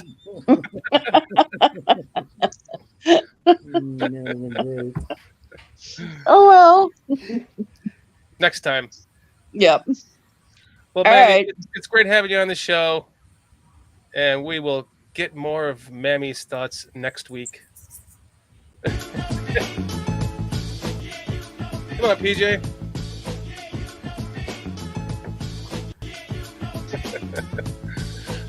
Love you, Mammy. Love you too. You gotta do your peace out. Do your peace out. I can't do my other hand. Hold on. Okay. There we go. That's perfect. Sideways. There you go. Awesome. There's a shark. Love it. All right. Love it. That's awesome. Guys, our final guest of the night. Sorry to keep you so long, Matt. We'll make it up to you. Let's bring in, everyone knows, Matt Kedroe. He's got great shit to say. He was with us the entire draft.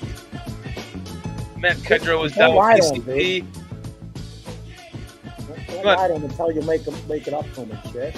Matt, how do I not look like I'm white dancing to this? Do you have any advice? Yeah, I got nothing for you, bro. Sorry. Love you, though. Hey, man. You know what? I got something for him. What do you got? What do you got, PJ? What do you got? You lucky, man. You lucky. I was probably doing it. You know I was going to do it, don't you? You know I was going to do it to you.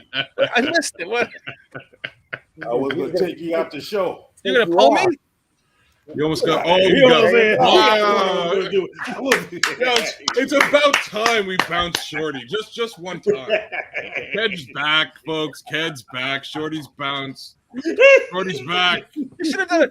Like, as soon as I start doing this, pull me. Yeah, he got you. He was like, you busted the Cabbage Patch. All wrong. You disrespect the Cabbage Patch, bro. Man. Oh, boy.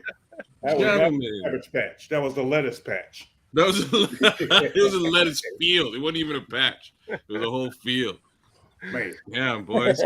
Matt Kedroe, man, how are you doing tonight, my friend? I'm breathing well. You know, air quality is good up there. My status as a part-time wildfire consultant is in full swing. I'm getting all the props, all the smoke, nice. Thanks for that. That was sweet. That was nicely done. For the first couple of days here, it was super messed up with that. I'm a smoker. It's super.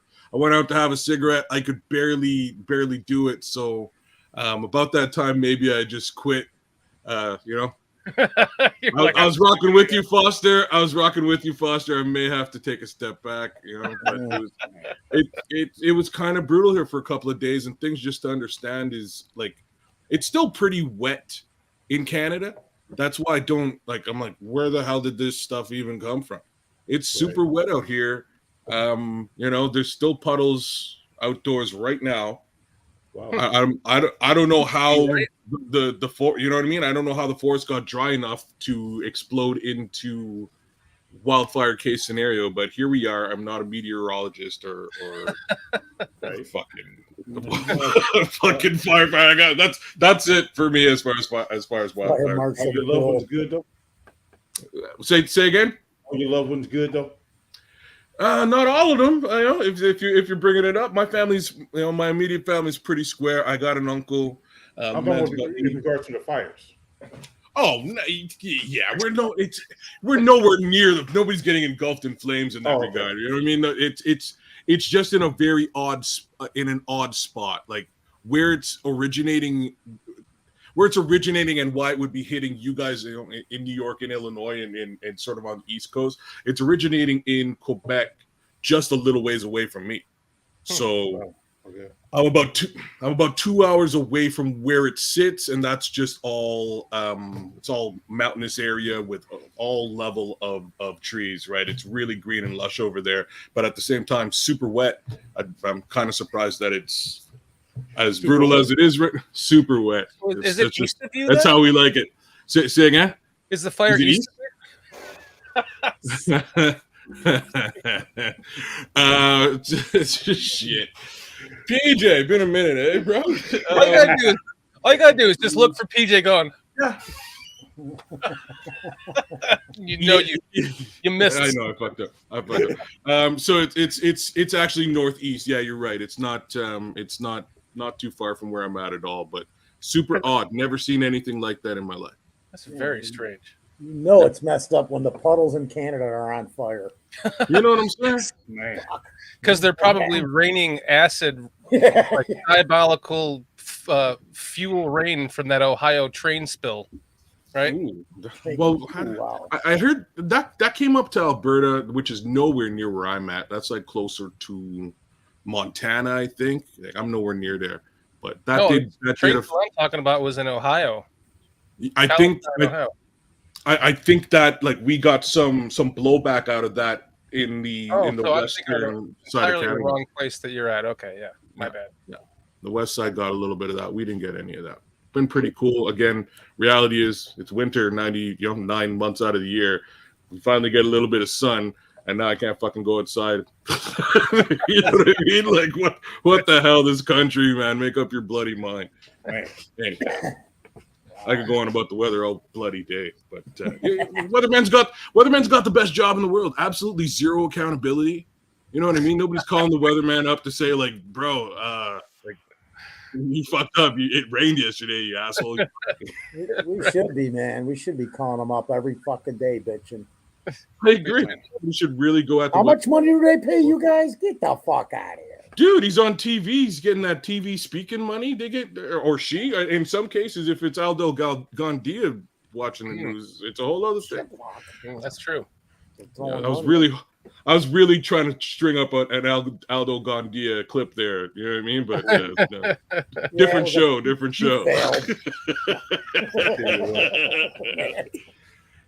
You know what?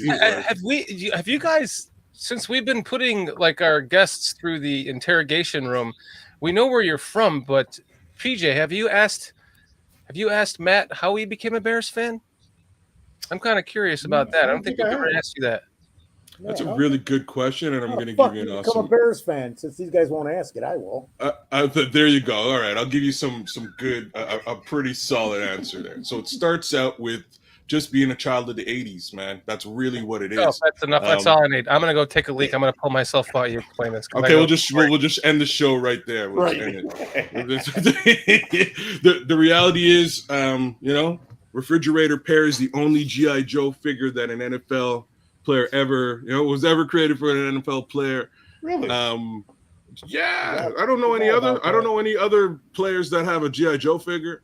I don't know. No other. Okay. Wow, Oh, I'm telling you, man. The 80s was owned by the Chicago Bears. There's no two ways about this. All the movies we used to watch, Vacation, Chevy Chase, rocking good old Bears. Bill Murray, big Bill Murray fan. Good old Bears. It's all 85 for me, and again, big, huge swaths of my childhood are spent watching things that are just rooted in swimming in Bears fandom. So that's really it. At some point I had to choose a team, and that's kind of how it comes to, for every Canadian kid, because again, it's not just your city over here, it's who do you like and why. And for me, 1985 was the year I really gained coherence and started watching football, and that team was Walter Payton. You can't say enough. Yeah, I could be here all day. That team's insane, but that's it, man. That is a great little story, and the fridge was so big for 3 or 4 years there, man, where he did have the G.I. Joe doll, and he had the Pontiac commercial. And he had a bacon commercial. Miami Vice, bro. Like, I mean, he had Miami Vice with McMahon and Peyton standing up, like just the 80s, boys. Like that's really what connected me to the Bears in the first place. That's why I'm a huge Bears fan. It has everything to do with my upbringing. Well, correction, no, Foster Refrigerator was big for more than just 3 or 4 years. He's been big all his life. You. He's a big lad, man. He's a big lad. Big lad, super nice guy. But he could move those. Oh my goodness. Man. He had them those few snaps as an RB, fridge. Oh boy, just get out of the way. Just let him in. Just forget he was about pretty quick off the snap, man. I mean, when they showed that dude jumping up and down on the table his rookie year, when Buddy was saying all the shit about him, and because other guys in that locker room couldn't do it. I don't know if you guys remember the footage. No. There was a huge heavy duty table, the stainless steel table. Right. And he was the only one. He could jump up and back and forth on it. I forgot what the height was, but it was ridiculous. When I saw that, I was like, holy crap. It was unbelievable how easy he made it look. And how heavy was he? 370, 350, whatever he was. No, he wasn't that big, was he? He's a big boy. He was also very tall too. Hampton used to call him Biscuit. He said he was a biscuit away from 350 every day. Wow. It's an old Van Hampton story. He called him Biscuit. Yeah. See, like this even brings me into other things in the 80s, like good old pro wrestling. Steve Mongo McMichael was representing on a weekly basis Chicago. And I ain't saying Steve Mongo McMichael in a wrestling, on the wrestling scene wasn't Hulk Hogan. It wasn't the greatest thing in the world, but his level of Bears representation is probably second to none. Yeah. Like I don't know anybody who put the Bears on the map outside of the three guys that we've talked about here so far. Right. Peyton, Perry, and Mongo McMichael. Those guys just lived Bears. And you gotta always give it up to Jim McMahon too, because I mean, who else but the punky QB would show up to the White House with a Bears uniform when you won the Super Bowl with Green Bay? Like, that is the biggest troll that could ever be trolled on the planet. That's, you gotta love the man for his Jim attitude. McMahon is the greatest asshole God ever made. Top 5 for sure. That's the only way Kanye West might be up there with him a little bit. Yeah. I just the greatest sports asshole. Well, I can't even go there. But, Michael Jordan might be up there with him too. Jimmy Mack. I'm huge on Jim Mack. I love him, man. I love him. But that's the best way I could put it. I love him too. He just had that attitude. Go, Shorty. What's up? It's astounding how many fans that the 80s Bears made. Even if it wasn't 85, it was just that era in general that made so many fans. I wish I would be alive for the day, which I won't, when somebody's doing a podcast going, it was the 2023 Bears that made me a fan. Like they're in their. That's 40s. What I'm hoping for. It's so funny you say that, because I got a little nephew. I missed that opportunity with my kids. It was like, okay, fine, man. You just choose a team, bro. I'll leave it. Oh, Steelers. Okay, they kind of play similar to us. I can watch some Steelers football. If you said New England, I'm gonna have to disown you. If you say Green Bay, I'm gonna have to disown you. That's my nephew, though. I mean, he's a young kid, and he's like, oh, the Rams are good. And I'm like, nah, dude, you can't be a Rams fan. I'm sorry. That's not allowed in the family. You're just not permitted to be a Rams fan. We'll get you on the Chicago bandwagon.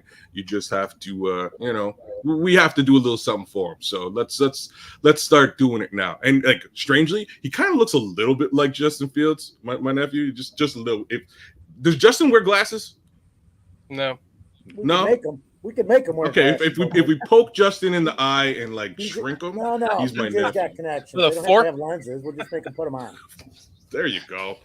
But yeah, no, he looks a little bit like him. I think he'd really appreciate Justin Fields and what we're trying to do as a team. Get him on Justin Fields bandwagon. Yep. Oh yeah.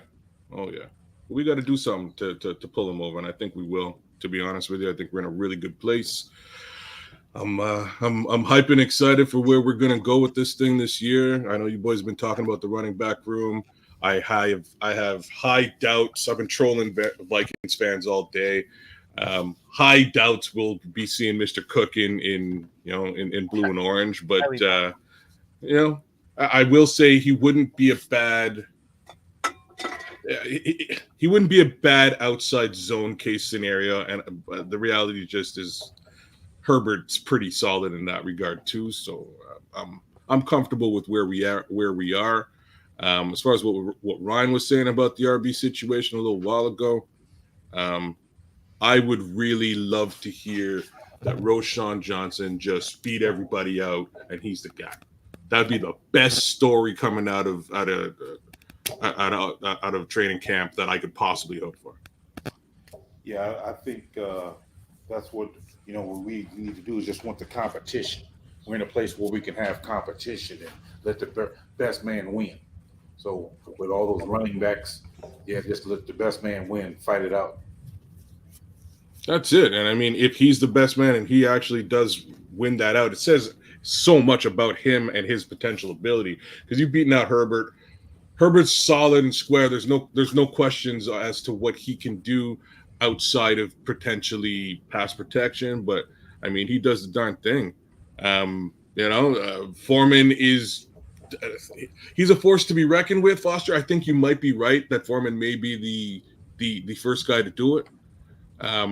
At least that's my thought. Ooh, where we going, Foster? Retro saying Henry can see it. I was just a little bit worried about where we were going with the show. I got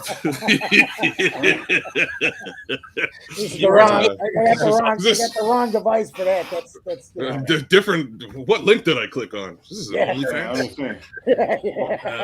Foster doing like this. It should have been more like this. I told you to quit looking, PJ. You peeper. Oh. Wait. What was that, PJ? PJ's a fucking peeping Tom. Now it's out. It's out. No, last week, Matt. Yeah, Steve, I'm making. I said to PJ, "Hey, size matters with your water intake, PJ." Then I went like this. Yeah, so PJ's the only one with the little one, eh? You're the only one with the. That's what's going on. You got gallons. One's just not quite the same. I even got back first time. Oh wow, you doubled up. Foster ain't playing. Nope. Foster ain't playing. Gotta stay hydrated, man. Gotta stay hydrated. This is my intake for the day. I know I have to drink at least this much, and that's. I'm a long ways to go there, bud. Yeah, I do. You got 2 hours left to finish that, pal. You're gonna be pissing all night long. All night long. Oh man. Man. Get on the toilet. I'm happy with where we're going, guys. I think, we got some good shit going. Who's your favorite player of all time there, kids? Chicago Bears player of all time. That's a really good question. I'm probably going to lean towards like I could give you the easy answer of Walter Payton, because he's really the guy who brought me into watching the game of football and specifically this team. Like that's the God honest truth. But outside of him, watching the team over these years, I would probably say Lance Briggs. Love Lance. I think he was a monster on the field at the time. I've taken a bit of a hiatus from watching sports in general for a couple of years, just when my kids were born. Yeah, I had to focus on family, focus on my personal career, and sort of coming back to the Bears in and around 06 or so. That was the team. I could really say Brian Urlacher. He was fantastic. Charles Tillman as well, fantastic. But I truth be told, it's got to be Briggs. Briggs is my guy. Love that answer. Good answer. Yeah, it's not everyone's answer. That's what you want to hear from a Bears fan. It's like Charles Tillman is in the top 3 for me. Right. Current favorite Bear? Yes. I like Jaquan Brisker. I think that's my guy. Like, I wish I could say Akeem Hicks. You know what I mean? I wish he was still with the team. I love that guy. I miss how dangerous he was as a run defender. I really did. But in today's world, whole fresh, brand new team. Love Justin. I have high hopes for Mooney and Claypool. I think DJ Moore will be amazing. But I think the guy's really going to change this team in some capacity is going to be Jaquan Brisker. And the reason why I say that is I'm noticing that Flus and Poles are doing like the opposite of what everybody else is doing by way of building a defensive squad. They're building it from the back to the front. Under normal pretenses, you build it from the front to the back. Are we talking? I'm not talking about wiping your ass, PJ. I'm not sure where you're going, but you could do it. You could do it in either direction, and it works. Is all I'm trying to say. If you have one of those other things, you only want to go in one direction, and it works better that way. But in this case, if you have it, oh boy, there's a lot of explanation. PJ doesn't even have to do his own work anymore. Everyone's falling up before he even gets to it. I got to do kung fu just to get these sentences with PJ. But yeah, I mean that's. I love it. I think it's a good time for this. Let's see. Nice. Random trivia time. Which offensive lineman appeared in the most Pro Bowls representing the Bears? A. Olin Kreutz. B. Reuben Brown. C. Jay Hilgenberg. Or D. Bill George. Who you got, kids? Oh no. I'm gonna go with Jay Hildenberg. Who you got, Foster? Hilgenberg. I got Hilgenberg. Who you got, Shorty? I just want to read the question one more for everyone in audio. Which offensive lineman appeared in the most Pro Bowls representing the Bears? A. Olin Kreutz. B. Reuben Brown. C. Jay Hilgenberg. Or D. Bill George. I'm going to go with Jay Hilgenberg. Who you got, Brian? Is before you answer, is this the one that Kitty told you the answer to? You're right. No, this is not the one. It's the Damn other it. one I have. Damn it. All right, go. Okay, so Cliff says yep, so I guess he's going along with Hilgenberg. Because we all agree with Hilgenberg. Yeah. And J2K says Hilgenberg. Doug Van Dorn, Bill George. D. Okay, yeah, Cliff. Okay, Mr. Mayhem, Hilgenberg. Yes, J2K. All right. Was the Pro Bowl even a thing when George played? Let's find out the answer here. I started the Pro Bowl, J2K, in 19. Here's the answer. Damn it. Bill George. D. Bill George. Holy shit. We are all not 100 years old is the answer to that question. Doug Van Dorn got it. Doug Van Dorn got it. Excellent. Excellent. DVD knows his SHIT. Well done, Doug. Good job, Doug. I want to know how many he was in because I remember hearing this. I just forgot what the answer was. How many Pro Bowls he played in. Yeah, Shorty's got your hero sandwich on the way for delivery there, Doug. Well done. Yeah. Good job. J2K was the Pro Bowl year. Like, you know what I'm saying? That's a good question. I They didn't have it back then? Exactly. I gotcha. You got me. We're 7 minutes past the hour, so let's go ahead and get the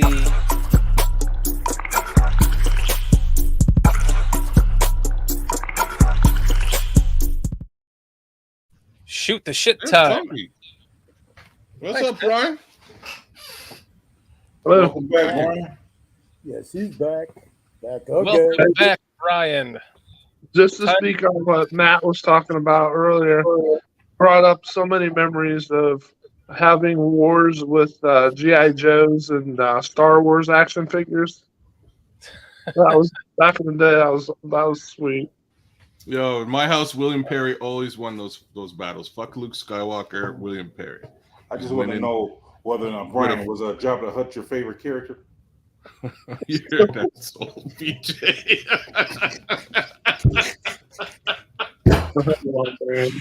Cold-blooded, BJ. Cold-blooded. Cold-blooded. Well, it's time to shoot the shit, right?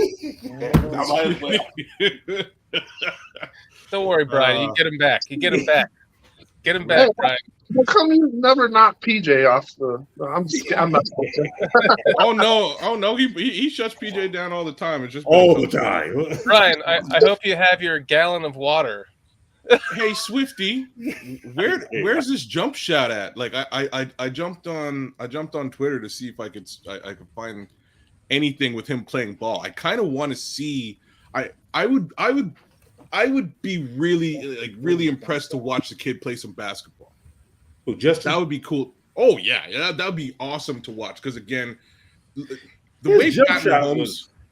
Because his sister was. I think I seen a video where him and his sister was playing basketball in the driveway or something. His jump shot was okay. I mean, I don't want him to be a shooter. I'm going to be straight up about that. I don't care if he's a shooter. I care if he's a passer. I want him to be friggin' black white chocolate or black Pete Maravich. Like the way that Pat Mahomes plays football is really basketball-y. Like some of the stuff he does, it's kind of like baseball. You know, Well, there's definitely baseball. And I see that in Justin too, though. And Justin has that as well, right? He has that in his background. I mean, that left hand stuff, I really don't want to see him throw with his left hand. Let's be real. But like paddle do that. Playing baseball is you're really trained to do that as well. But just stuff like, there's one pass Pat Mahomes made last year behind his back, and like I've never seen anybody do that on a football field. It wasn't a far pass. It wasn't anything like that. It was really just to make sure you got the ball around the defender who's right in your face, and he whipped it behind his back. Jerick McKinnon was, maybe 5 yards away, right in his hands, away he goes. And it's really just a thing about sizing up your man and getting that ball beyond him to the guy right behind him. And that type of stuff I'd love to see Justin utilize a little bit on the field on the run. This way he can sort of draw in a defender and open up his his wide receiver or running back in that scenario and make little quick shuffle passes. It would be really interesting to watch. I'd love to see him play ball. Mahomes actually practiced that a little bit. There was a video of him practicing that. I've seen it. You're right. It's not just that he practices. He practices those left-hand throws. He practices throwing while being, in the sky. The kid's pretty nuts, and I'm not saying, Justin has to be Mahomes, but I'd like no look as well. I just like to see, some cool stuff on a basketball court first before he tries to transition it over to the football field. But what were you saying, Brian? Oh, I was going to say, I wanted to speak on what Matt was talking about with the passing, the different passings with Mahomes. Something that brings where that comes from. I don't know if you guys are familiar with this, but Mahomes' dad was a reliever in the major leagues. And that's where that comes from for Mahomes. And also, Fields was pretty big in baseball when he was growing up as well. So there's a parallel there as far as like them trying those different awkward-looking like. One of them played shortstop. One of them played shortstop in high school, college. Yeah, right. Yep, shortstop. Yep. And I think, that they both did play. So, yes, they have that baseball background. And you can kind of tell by the way they flick it because, when you, play that turning a double play, how you just flick it. To the, right. I'm gonna throw another name out there in a similar vein. Another name would be Kyler Murray, right? Kyler Murray was quite literally almost drafted. He's slated to go play baseball if he wants to at any time. I don't remember what team has him locked down, but an actual major league team has rights to Kyler Murray. The thing about Kyler Murray that I like and I really wish Justin would start to emulate is Kyler Murray's kind of got a short throwing motion. His throwing motion isn't the back. He's got shorter arms. It's literally I'm holding the ball like this, and it's just that same flick that you're talking about, PJ. But he doesn't have to go back here to get all the power in it. He's getting a decent amount of power here.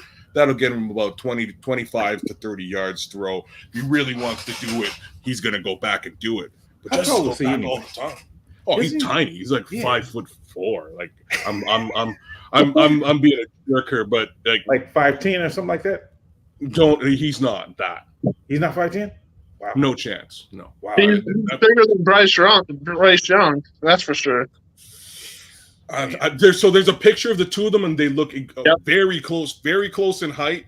There's another picture, and the reason that I'm teasing Kyler Murray on the height thing is the picture is taken with the entire draft class of that year, and Kyler Murray's in the center, front and center, and he's about, I don't know, a couple of feet in front of everybody else to make it look like he's tall. It's so funny shit. He's just a little bit further up than everybody in the line so that he doesn't look like he's shorter than everybody when he's standing shoulder to shoulder over.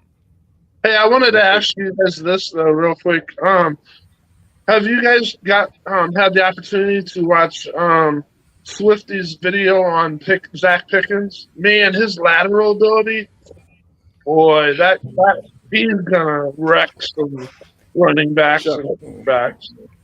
Shout outs to Swifty every time for doing awesome content. I was saying that from before the draft, though. To be honest, he's the only outside of Darnell Wright, which we all kind of speculated. He's the one guy on my list that they actually did pick.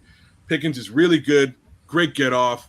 I expect really awesome things from him this season, and seasons moving forward. Didn't really see the Dexter thing, but I don't have any problems with it. I have no problems with this entire draft class thus far. From a selection perspective, I think they've done a fantastic job. Again, the obvious is the obvious. We still need some pass rush love. I'm kind of irked. I hate to say this, just a little bit irked with the whole Travis Gibson's gonna, all of a sudden turn into the guy. And I'm also, here. You know what I'm saying? And I'm also a little bit irked with the same idea for Dom Robb. I will say that Dom Robb is somebody I'm super interested in. And that's because of his measurables and tenacity. Like, it's really those two things. He, from a measurables perspective, he's not far from the guy Chase Young that they're trying to bring in potentially by way of trade. There's talk about this. We'll see if they actually get down to doing it and with whether Washington wants to do it. But measurables wise, those two used to play together. They're very similar in size and length, and Robinson had to he switched from being a quarterback to I believe wide receiver, and then became a defensive end after Chase Young was drafted and they needed help on the line. That being the case, he might just be green, you know what I mean, and needed that first year to start to get his bearings on what he's responsible for in the NFL. So that's the one guy I'm a little bit interested in from a defensive end perspective, given the team's outlook today. But I would not be shocked if two guys show up between now and opening day. That's exactly what I was going to say. They still got a couple more tricks in their bag that they're going to be pulling out before everyone just like everybody poo-poos on the fact that they don't have, the specific DMs everybody wants. They still got a couple more tricks in their bag that they're just hanging on to. PJ and Foster, like, we have really not talked about Dominique Robinson much. Like, what do you guys think about him? I think tonight we're supposed to be talking about running backs. That's right, man. We're working on the offense, and now you're trying to jump us with some defense. We're in shit time. We're past that. Oh, okay. So then, what do I think of Dominic Robinson? J2K. I gotta stop. PJ's muted though. You talk, Foster. What happened? PJ had a potty break? It's his turn to talk and he dies. Gotta keep the hands up, Foster, right? They gotta keep the hands up. You see the hand. There we go. All right, cool. I don't know what the hell's going on. Oh, no masturbating going on over here, guys. Oh, thank you. He's the master of his own domain. Nobody does Foster like Foster. Oh, God. How did I say that shit, boy? He's got his own puppet theater going on. Yeah, good for one every week, right? What the hell? We're talking about Dominique Robinson. Right. Could have been talking about something else, and here we go. Here we go. If we didn't have one of those, let's do this. Let's answer J2K's question, because I'm gonna say the over this year because the guy's still just learning the position, man. People forget that. I'll say under. Going under, so he's going under. Oh, he's gonna get 6.5. Watch, dude. Watch. Look. There's clearly I gotta go. And the same with Gibson because there was nobody on the interior of that offense that could do anything to help those fucking guys. Look at as soon as Quinn and Roquan were gone, and they weren't even in the middle of that line, Gibson went to shit because there was nobody else there.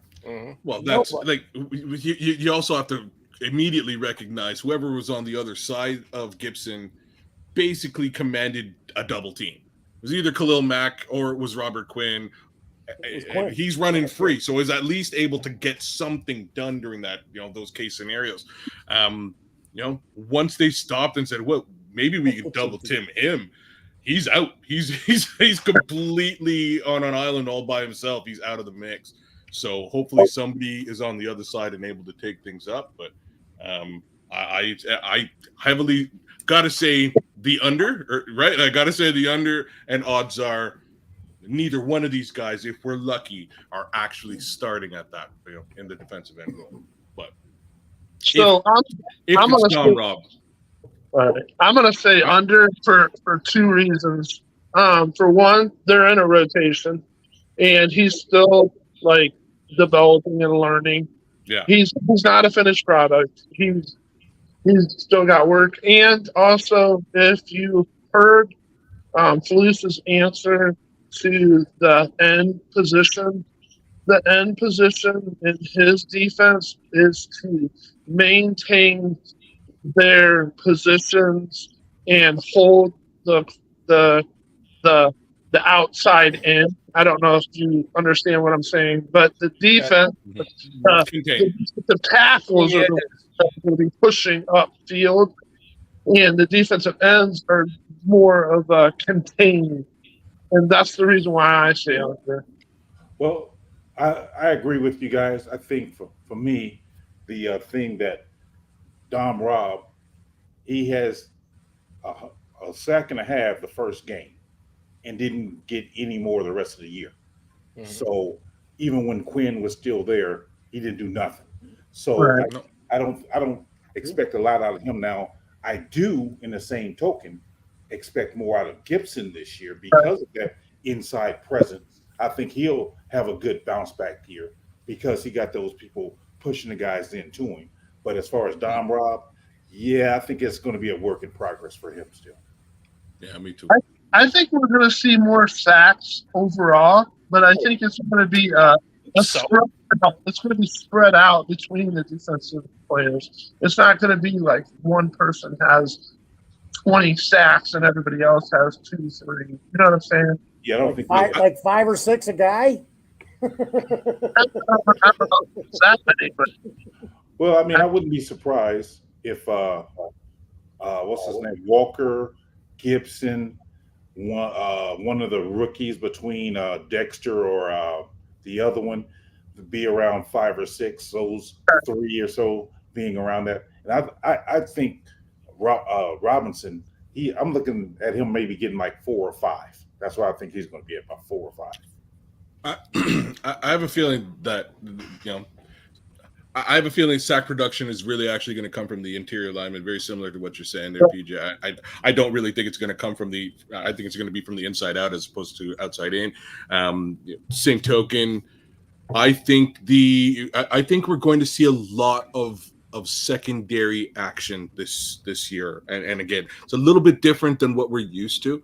I think the secondary is going to start picking balls off. I think that's just what's going to happen. Because there will be a little bit of added pressure, not really the pressure we want, but there will be enough added pressure there that these guys they keep drafting by way of DBCB safety. There's a ton of them out there. They're going to start to eat. Somebody's got to pick up the slack, and I think that's where the slack's going to be picked up. And if you really look at our division, the Vikings just got rid of their number one running back. So what are they bound to do? They got a bunch of wide receivers. They're just gonna air the ball out. It's gonna be Sky City, and we've got a pretty solid secondary now. So I'm pretty interested in what that's going to look like again interdivisionally. I'm interested to see what that looks like against the Lions too. I'd like to actually I'd like to see us get more sacks, but I just don't see it. Yeah. If we can stop the run, that's the key. This is why I brought up the name Akeem Hicks earlier on. That's why I miss Akeem. Akeem was probably and still is probably one of the premier run stoppers in the game. There's definitely others, but I love the man, and I would have I'd have no issues if they brought him back. If they can stop the run. If they can stop the run. I'm actually thinking about doing fish and spaghetti. Spaghetti. I think they addressed stopping the run a lot between Billings, Pickens, Dexter, and then still having Jones. Like they've like turned that like 360 as far as like working on that run game for the defense. And also, you're probably going to see a few more sacks from the coverage from our corners, safeties, and linebackers covering their man. It's gonna create more sacks because we got more people. And one of the things that we pointed out with all of the defensive backs they drafted this year was they did a lot of cornerback blitzing.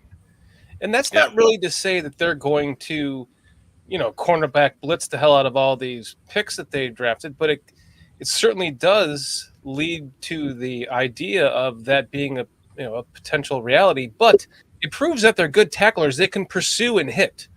So these guys, they have kind of that hits principle that goes along with that, to be able to do that and do it well. It's not easy to do a cornerback blitz. I'm not saying they're not going to do that like anymore, but I think the reason why there were so many corner blitzes is because they had to. It was out of necessity because. Well, I'm not saying that that's what the Bears are going to do. I'm just saying that with all the picks that they drafted this year, Terrell Smith, even the first cornerback that they drafted, Stevenson. Yeah. They did a lot of cornerback blitzing in college, which to me says that they're good pursuers and tacklers, right? They fit the hits principle in that regard. So you can, use them in that to blitz the quarterback with, but it shows their athleticism, their pursuit, their ability to tackle well when you're pursuing a quarterback or anybody else. It goes hand in hand. So I think that the talent that they drafted with these guys is going to stand out sooner or later. This is very true. And if you look up and down that whole draft, none of those players didn't have hits principle written all over them. You know what I'm saying? That was a stamp on their forehead. To be drafted. Right. These guys, these secondary guys can tackle, they can blitz. The first couple of games with Kyler Gordon there last year, it's a little bit worrisome. He wasn't wrapping up, and by the end of the year, he's wrapping up. He's blitzing. He's in there. I was impressed by his growth last year. I think he had a long way to go, and I think he started to really ascend. We'll see where he lines up this year. Sounds like, again, he's going to be the nickel guy. I'm not sure how much he wants to be the nickel guy, but it sounds like he's going to be the nickel guy, and I'm okay with that. The rest of those guys, you guys are right. They can bring down the CBs and then spread out the linebackers as backups if they're blitzing them. We've got a really interesting and upgraded linebacker core. Again, just those two edge case scenarios is really it. Everything you guys are just saying leads me to this. And there's been talking to Chad of the same thing, that we're going to be up a little more than we were last year. The other team's going to have to pass more than they did last year against us. I don't know how much that was, but I'm just going with what you guys said and what they're saying in the chat and what I said. It almost all ties in. I don't know. To see where there's going to be more sack opportunities. I think that.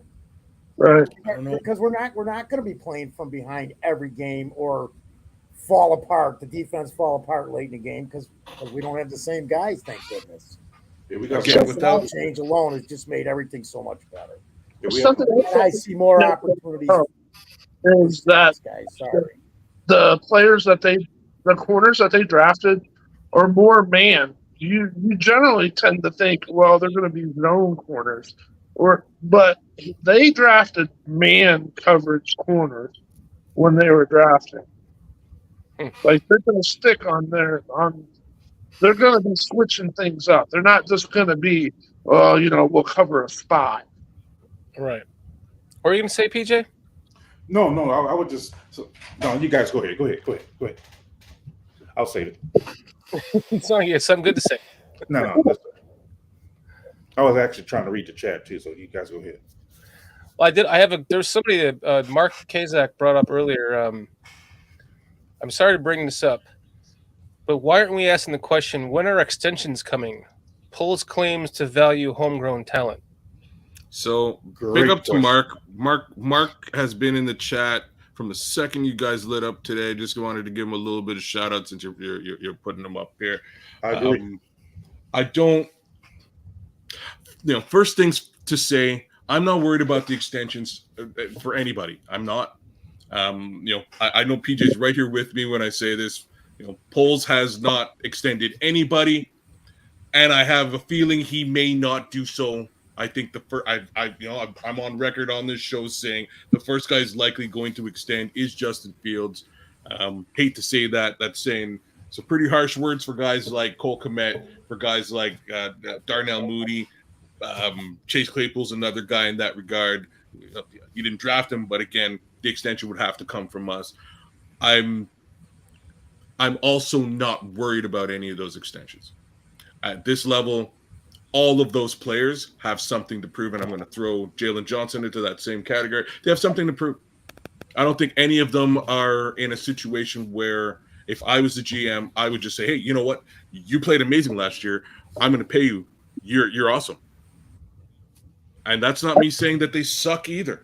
They just have something to prove in each and every scenario there. I honestly think they're playing it right. They're not doing a Ryan Pace. Oh, here you go. You get an extension. You get an extension. You get an extension. Congratulations. They're gonna play the long game. They're gonna say, okay, you earned it, and we're gonna make it happen at that point. We're not just gonna give it to you right off the bat.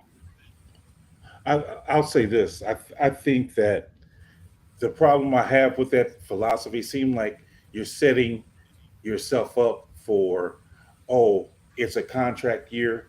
Now let me play my best football, as opposed to rewarding the guys who's been pretty steady all along, like Mooney. I mean, Mooney surprised his rookie, even did better the next year. And it's like, okay, you got a guy like that. He should have been one of the first guys you should have been trying to extend, because he has consistently shown what he can do, as opposed to, it's my contract year. Now let me, like the guy in Washington this past year, Payne, he never had a good year like this until his contract is up and it's time for him to get paid. So, let me sit up here and have my best year ever. And he gets this $22.5 million contract. So I can't argue with that. And we have our own example of that being Eddie Jackson, right? Eddie Jackson's a prime example of what you're saying.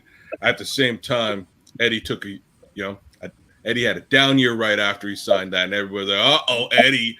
But Eddie came crawling back. Eddie's back to, for the most part, true Eddie Jackson form, so I can't complain. But this is it. How many down years did he have? There were a couple in the middle there. There were. And again, it tends to happen once you pay this guy. So that's why the extensions ain't happening. And that's where I'm at. You pay the guy and he drops? No. You let him prove this thing, prove the theory first. And this is something Ryan Pace did not do. Hey, $8 million. Oops.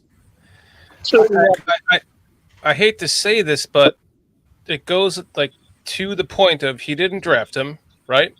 Right. He's a smaller framed guy. Why jump the gun and sign him too early, Mooney? Yeah. And now he has this injury to a very important part to a smaller guy who relies on his speed, his leg, his ankle. And they're saying he will be ready by training camp. That's still, a ways away. So if he can't even be involved in OTAs yet, why would he he might not have decided to jump the gun on that kind of signing because of the potential of what's already happened. And then now you could end up with the Tariq Cohen situation. So if they can make it through this season with the insurance being Tyler Scott, then maybe he'll go from there. I look at it like this, though. I mean, I see what you're saying. And on one hand, I do and I agree with you. But on the other hand, it's like he said he wanted to extend Roquan. Didn't happen. He attempted to, but didn't get there.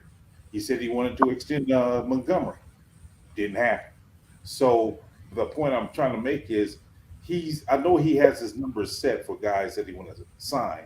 However, in a case like Mooney, let's say he doesn't extend Mooney like you're suggesting, and then he doesn't extend Claypool. Guess what we're doing next draft? Drafting another wide receiver. Another wide receiver. Yeah. So at With some point, Carolina's pick. So that's what I'm saying. So at some point, we have to sit there and go, look, instead of keep on trying to redraft and fill holes that you created by not re-signing somebody, how about re-signing somebody? I ain't saying do like Pace did and give Jackson and Whitehair the highest paid, even Mack. They were the highest paid players at their positions under Pace when he signed them. I'm not saying sign those guys to those type of contracts. Sign some guys to some decent contracts to where we can start building this thing. I get that, TJ, but I'm going to agree with J2K on this. Yeah. We've got a time frame here with Fields that we're working with, and you're talking huge money. You're talking, what, a quarter or more of the entire budget for a season. For those in audio, J2K is saying, to be fair to Poles, he's up against the clock with Fields' contract. He does need to be smart about who he signs and for how long. If Fields is worth a top 5 QB contract, you need to plan for that, and that's exactly. And this is why he almost can't extend the rest of those guys, right? Because what you're really saying, if you're Ryan Poles, is you're saying this is the future Chicago Bears team that will be vying for a Super Bowl. That's what you're saying. And like, I'm going to throw something out there, and right now, I personally would not be pissed off if he went and he got a DeAndre Hopkins. And I'm saying this now because of this conversation. 15 minutes before we started talking about this, guys, I really didn't have DeAndre Hopkins in my mind. But now that we are talking about it, DeAndre Hopkins would be a situation where, all right, we know we have the wide receiver who will be here with Fields along with DJ Moore for the next few years. The rest of you guys can fight this shit out because that's what it is. I don't, PJ, you were saying, Tyler Scott is going to be sort of the not just the backup, but the safety net, right? If Mooney and Claypool fail, right. I can't necessarily bank on that idea either. He's just a rookie. We have no clue what his trajectory is really going to be. Hopefully, it's to the sky, but we don't know. With that, the issue I have with that train of thought is, okay, if I'm going to have Mooney and Claypool battle it out, my issue is I spent basically a first round pick on Claypool. I'm so with you. Just for me to now just have him battle it out with somebody, as opposed to using that pick and having that guy for 4 years. I'm only going to have Claypool for a year and a half. PJ, that's got good management, man. You win some, you lose some, and that's the only way I can answer that one, right? Like, you win some, you lose some. He took a shot, and it's a shot that I probably would have taken too. I can't say it any other way. I like the kid. He's Canadian. That being said, I might actually. I've been looking at him for a while. He looks a heck of a lot like my kid. I think I would probably figure a way to get him over here. He's played well, mind you. And here's the rub. The rub is, those receivers in Pittsburgh, for some reason, are just amazing. They can just sniff them out, hunt them down, and put them on the field. I don't know what it is, but once they lose favor in Pittsburgh, it's another thing, right? You got Martavis Bryant. He's amazing. He leaves. Not so amazing. You got Antonio Brown. He's amazing. He leaves. Not so amazing. This goes for, like, the list of them, except for not Santonio. There's one who's just Emmanuel Sanders was great wherever he went. He's like the exception to the rule. But we get the one guy that they've kept all these head cases and turned them into awesome stuff. We got the one guy that were like, yeah, you know what? Yeah, we don't want this guy. We don't like this guy. they ditched him and got rid of him. Imagine that they kept Antonio Brown and he's a complete basket case. So that just kind of worries me in that regard, that Pittsburgh would cut bait on this kid and would hold on to a Martavis Bryant and Antonio Brown. That goes to the quarterback. The quarterback was why those wide receivers were developed. That's fair. So, once you get to that point, the Packers have had that, the Patriots have had that, the Niners have had that, although, Jerry Rice, obviously. But, it seems like every other, they could just put in another receiver and they would be great with Joe Montana. Mahomes included. So when Fields hits that realm of quarterback superiority, that you can just plug in, you can draft a guy that he makes better. That's when you have a superstar quarterback. They go hand in hand. I think that's why that's why Green Bay never went and drafted a quarterback high, because they're like, oh well, fucking Aaron Rodgers can develop him. And he's like, well, fuck you, give me a superstar. That was the expectation. Yeah. Well, that brings me to another point that I have regarding this whole quarterback pay anyway. I'm a firm believer the NFL should adopt a rule that no one player should take up more than 10% of the salary cap.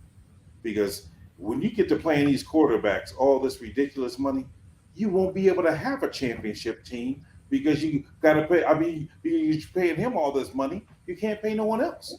Mm-hmm.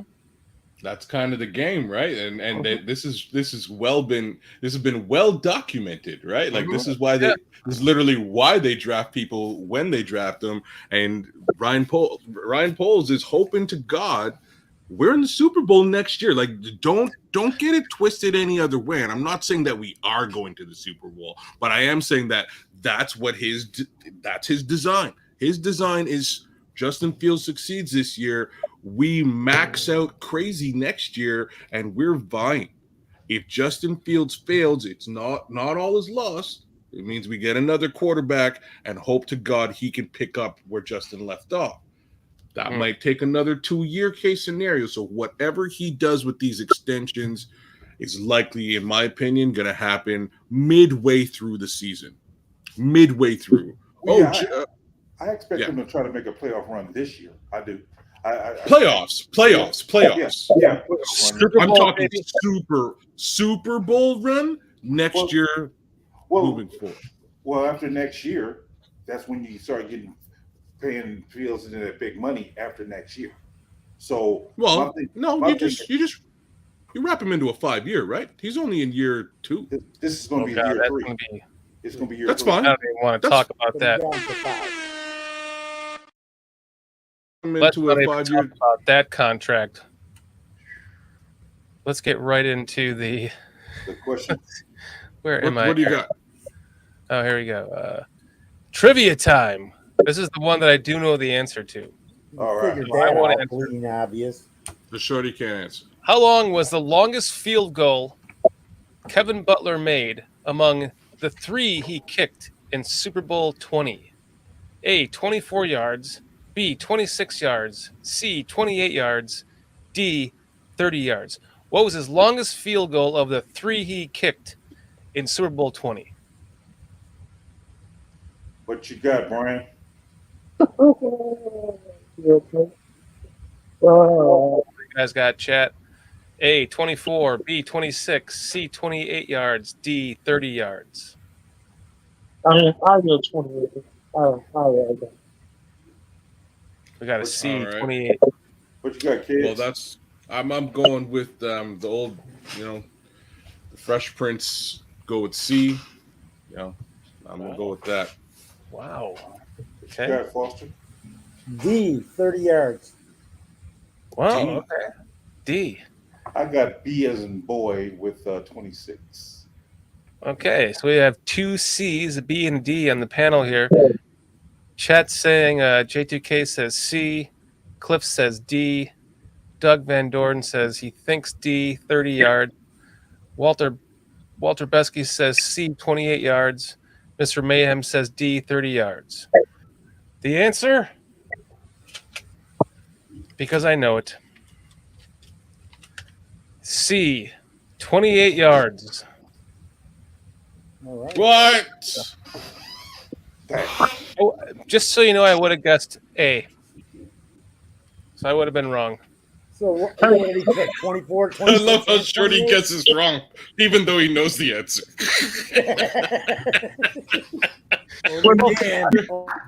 You're a good guy, Shorty. I saw the question and she comes in here and hands me these post-it. This is what she did. She hands me these post-it notes on top of each other, just like this, okay? And she goes like this. She goes, okay, so here's the question, and then right here's the answer. And she flips it over where the answer is. And I'm like, I didn't want to see. I don't want to see that. But when I saw the question, I thought 24. A, 24. So I would have been wrong, just so you know. Cliff's Just telling being the truth, honest. though, man. It was a 30-yarder, those fucking bastards. Oh, they're lying? Yep. Wait, what? It was really 30 yards. Refs Get placed outta the ball wrong. Cliff Latore was there. He has footage. Is that like the Matt? Did you see the? Have you heard me complain about that game against the Nagy playoff game against the Philadelphia Eagles, where it was in the first quarter? It was like 3rd and 9, and the Eagles had, I think it was either a screen pass or a running pass. I know what you're talking about, where they just placed the ball, like, I don't know, like Willy-nilly. 2 yards off. Yeah. Bush stopped them like a brick wall, like 3 inches, 4 inches short. They measured it, and the measurement was still wrong, and then they put the ball 2 feet ahead. Guys, honestly, the level of officiating for Bears games over the past, I'm just going to say 10 to 15 years has been just a brutal thing to watch. And then I watched that Dallas game this past year, us against Dallas, and Dallas fans were hollering at me going, yo, like, the refs hate us. And I was like, yeah, the refs do. They definitely hate you guys. Today I can't be pissed off. They've done some awesome stuff for us today, so at least we know elsewhere in the league, refs hate other teams too, I guess. Yeah. I expect that narrative to change this year, though. Oh, you think so? I really do. I think we're gonna get good stuff. I think in the next few years here, we're gonna be getting some calls favorably. I'm not saying that the game is rigged, but things are turning in our favor. And I think it started with the Justin Fields pick, because ain't nowhere in the world Justin Fields should have ever dropped the number 11. And he's also been sliding and getting hit, and all these personal fouls not called, right? I think it's going to change. I really do, because how in the world you go and pick Zach Wilson before Justin Fields? Honestly, I have problems with the 49ers because of the whole Mitch Trubisky thing. But at the same time, I'm going to pull it back and say, I think Shanahan engineered that whole situation. I think he engineered it. If you watch some of the footage, when they're scouting these kids, they all went to the same, they scouted all the quarterbacks, and it's him and Robert Saleh, and they're boys. I mean, they hung out together. They were on the same team weeks ago, right? Oh yeah, this kid's awesome. He's great. I would like to think that Shanahan can scout a QB, but then again, maybe I'm wrong. You might be wrong. Maybe I'm wrong. Maybe he just couldn't scout QBs at all and said, hey, this kid's the kid we're picking. He's awesome. You should pick this kid. He's also awesome. Maybe we just blame Shanahan for the whole thing. It's all Shanahan's fault. Or thanks Shanahan for allowing us to get Justin Fields. I truly appreciate it, but I'm telling you, when you look at that dad blasted Zach Wilson, I'm like, Dag blasted. What was he thinking? I mean, it's like nothing. Well, He has no redeeming qualities for a quarterback. I disagree with that. So, like, here's the thing about Zach Wilson. Zach Wilson kind of smells like shades of Steve Young. He's, you know what I mean? He kind of has a similar thing, BYU and all that. But they made the same, as in the Jets. They made the same mistake that we made with Trubisky. We stopped and we were like, "Hey, the kid's got a good arm. He played really well this one season." There's no track record for Mr. Wilson. There's no track record for Trey Lance. That was the mistake that they really made on both of those quarterbacks in saying, right, they look really good. They look great. But what have they done and how long have they done it for? What kind of actual experience do they have? And I don't feel like they have any. And I'm quite happy with the level of experience that Justin has, right? It's amazing. I mean, Trey Lance was a running back who had 1 year of quarterback play, and then COVID didn't play. He played one game during the COVID year. Man, they drafted him to play quarterback. They traded all those picks. Yes, but both of those teams just emptied their wallets for two kids who'd only basically played a couple of games at the quarterback position. Did they play it well? Yes, but maybe they had fantastic offensive lines. Maybe they had fantastic wide receiving cores at those schools. I'm not sure. I don't follow the school, but I'm just saying they may have been set up for success, and that's great. Why I think it's got some type of rig. It's somewhat rigged there because it doesn't make sense. It's like Shanahan in particular. You trade. It does. It was fate. PJ, it was fate. 3 first-round draft picks for a guy who played at a what is it, a sub? What is it called? Subdivision? Lower level college. Yep. Really? What? Payback for Trubisky. There's a song about this, right? It's by Boy George. My Boy George? Yeah, Hold you on. don't know the Wait. Do you really want to drug me? No, that's the other one. That's the other one. Jesus Lord! Of course you went with the other one, Foster. Hold on, let me. Which come one? Come on, chameleon. You darn straight, Karma Chameleon. You guys screwed us with the Trubisky situation.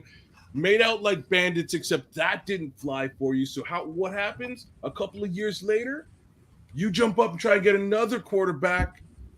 You flop. The guy that you consult flops, and the team that gets the quarterback that you both realistically should have got, either one of you guys should have got, gets the quarterback. Karma's a chameleon, y'all. Love it. But that's what I'm saying. When you even think about, look at the Carolina Panthers. They pass on him, and then a couple of years later, here they are taking a quarterback at number 1. It's like, come on. That's what I'm saying. Don't get me wrong. I love Fields. I'm glad we got it. But when I think back on it, I'm like, how in the world did this guy drop to number 11? Wow. Number 11. You're saying Carolina. I'm surprised that Atlanta didn't do it. That was the one that I was like, that don't make for a tight end. You know what? We're gonna get a tight end. We got nobody to throw to him, but we're gonna pick the tight end. We're gonna get the tight end. I'm like, what? Hey, on top of that, you say Atlanta, hometown boy. I mean, Justin Fields. Hometown boy, kind of similar in scope to Michael Vick, who's like the guy that you guys hold in high regard as an Atlanta quarterback.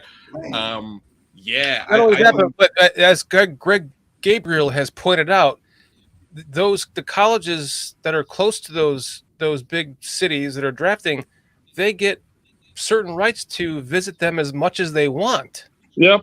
So they could have visited Justin Fields as much as they wanted, the Falcons. Yeah. And he's right there, 20 minutes away. Well, it's not only the college that he went to, but they also get exception for like where they grew up and lived as well. That's what I'm saying. If that don't smell fishy, I don't know what does. It just smells. James Ford says, remember how many people passed on Aaron Rodgers? But I mean, Aaron Rodgers, he wasn't as accomplished as Justin Fields was. No, Aaron. Things people may not know. Aaron Rodgers is like a JUCO kid, right? He went to JUCO, built his way into California. into California.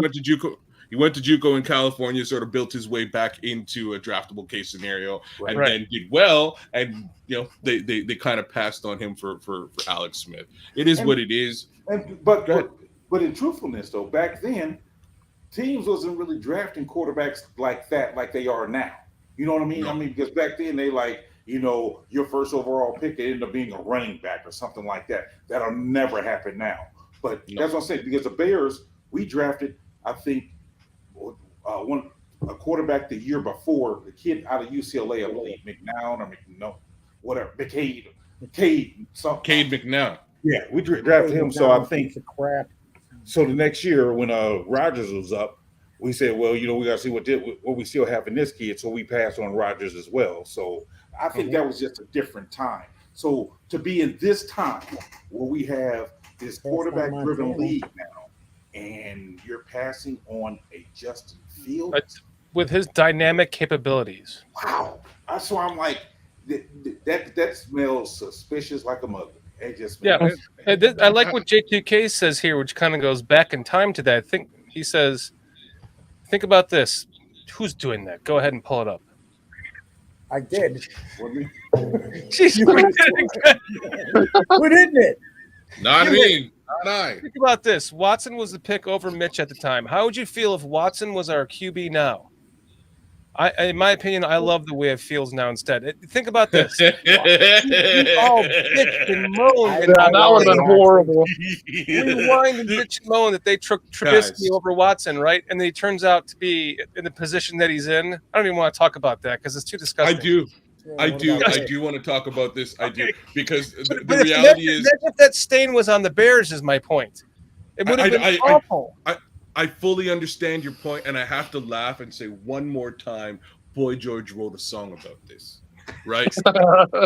just one more time. That's straight up karma.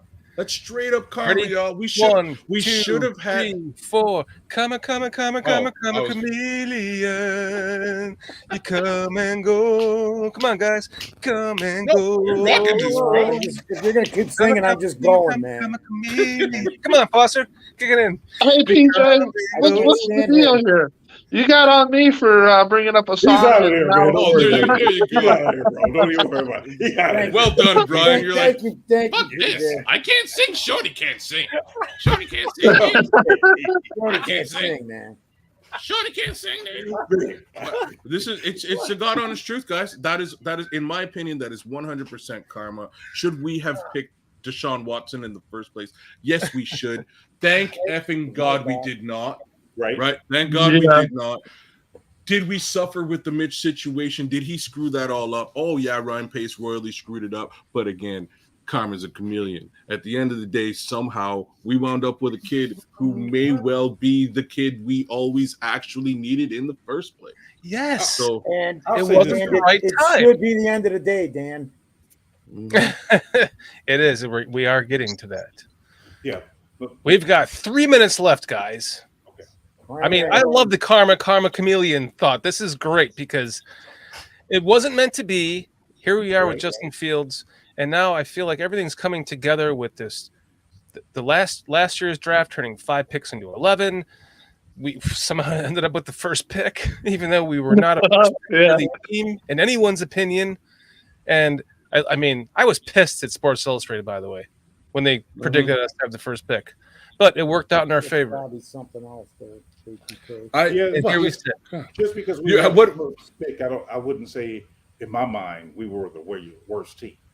No, we were not. We were so not. Teams worse than what we were, but we got lucky. What was your prediction for the season last year, Shorty? 11-6. I think you said like 11-6. Weren't I you said 8 or 9 wins, man. I'd be pissed off too if Sports Illustrated was saying we're getting a number 1 pick. Let me explain myself. 11-6. I thought with a new coach, a new coaching staff, my belief in Fields, I thought that they were going to be able. That just screams how bad Matt Nagy's coaching staff really was. Don't believe everything that you think, Dan. Usually that's when you take teams by surprise in the beginning of the season. I thought going to Green Bay, we could get that win because they have no film on us, right? We have the Niners at home. We can beat them because they only have one game of film, or it was the other way around. And then, so we ended up winning the first game against the Niners, and then we lost to the Packers, of course. But everything was kind of on par for the first 4 games for what I thought. It just went off the rails after that. But I thought with the extra playoff game in the season and the extra game in the season that we would have a chance to actually go 11-6 by surprising people. This year, our prediction is based on a collective agreement that we agree on 11-6. So it's much different this time around. I think again, 12 is a ceiling, 7 is the floor. That's just me. I don't last season I couldn't make an actual, I couldn't make a viable prediction. I couldn't come up with an actual number to go with. I was under the impression that it would better for my mental health just to say I think we going really do real bad this year. So I'm not going to put a number on it. I just want to see what happens without expectations. This way I have no heart attacks. That seemed to work for me. I didn't have any of those. And like, this is coming from a guy who quite frankly fainted in front of my entire family when that second doink hit that crossbar. That being said, made it through a season. I think we're good. All that I saw last year was progression. And for those who may be worried, sometimes to build something, you got to destroy. It's just the nature of man. And I think Ryan has done all the destruction that he needed to do. And I think we're deep into that build phase. Hopefully we'll see some real traction this year. Excellent, man. I think the one main flaw with Dan's record last year was he failed to realize that we needed to unload contracts and get rid of aging veterans, and that was gonna hit us pretty good. Yeah, I didn't really see him doing it. I didn't see Poles doing all of that. Like to be quite frank, I didn't see Khalil. I was like, great, we're kind of stuck with the Khalil Mack contract, so you got to rejig everything around that massive number that he's commanding. See ya. Oh, okay. Well, all right. So if he's gone, it's a problem, but I can live with that. This is a rebuild year. It is what it is. Foster, you look like you wanted to say something. You're like, no, I was reading that. He's like, no, I was rolling a booger. I was reading what these guys were talking about the record this year. Doug Van Dorn, it has to be in a range because you can't know how healthy the players will stay. If we get badly dinged, it could be as bad as 7-10. Okay. If we get lucky, it might be 11-6. And I agree with that, man. All right, Doug. I'm going to go anywhere between Aldo's record 14-3 and 11-6. Aldo went 14-3, and I called Aldo went 14-3 on this show last week. Oh, we were all high last week after that. We laid it out too, man. We went through it and everything. Who are the 3 losses? Kansas City, Cleveland, and Detroit. I call you guys homers all the time. Like clearly, Aldo made us look decent. That's what I said. I'm like, only 3 losses. All time. Wow, Aldo Gandia, the Podfather, is a homer, and I'm not surprised by the. Cliff, he wasn't drinking either. Cliff said Aldo was drinking. He wasn't drinking. No, he was probably high, but he wasn't drinking. Aldo was drinking. But I think 14 is a stretch. Let's just be frank. But end of the day, I don't see why we can't do 12. I don't see why we can't get into the playoffs. I don't see why we should lose to Green Bay this year at all. I don't think we should. And I'd like to see us not lose to the Vikings this year. We better not lose. If we lose to Oh, you think so, huh? I just want to say one thing real quick. Oh no, he's gonna pull me up. You got 3 questions for us, PJ? Huh? Wouldn't you like to be a homer too? I'm a homer. You a homer. Wouldn't you like to be a homer too? That's all. I would like to be a homer as well, PJ. I've been somewhat slightly abused, and I have to manage my mental state effectively over time. So once we get through this year, like it's literally this year, guys. Like I just need to make it through this year and go, my team's on to some shit. And then I can go outside and start talking trash to people. And that's when you see, you know what I'm saying?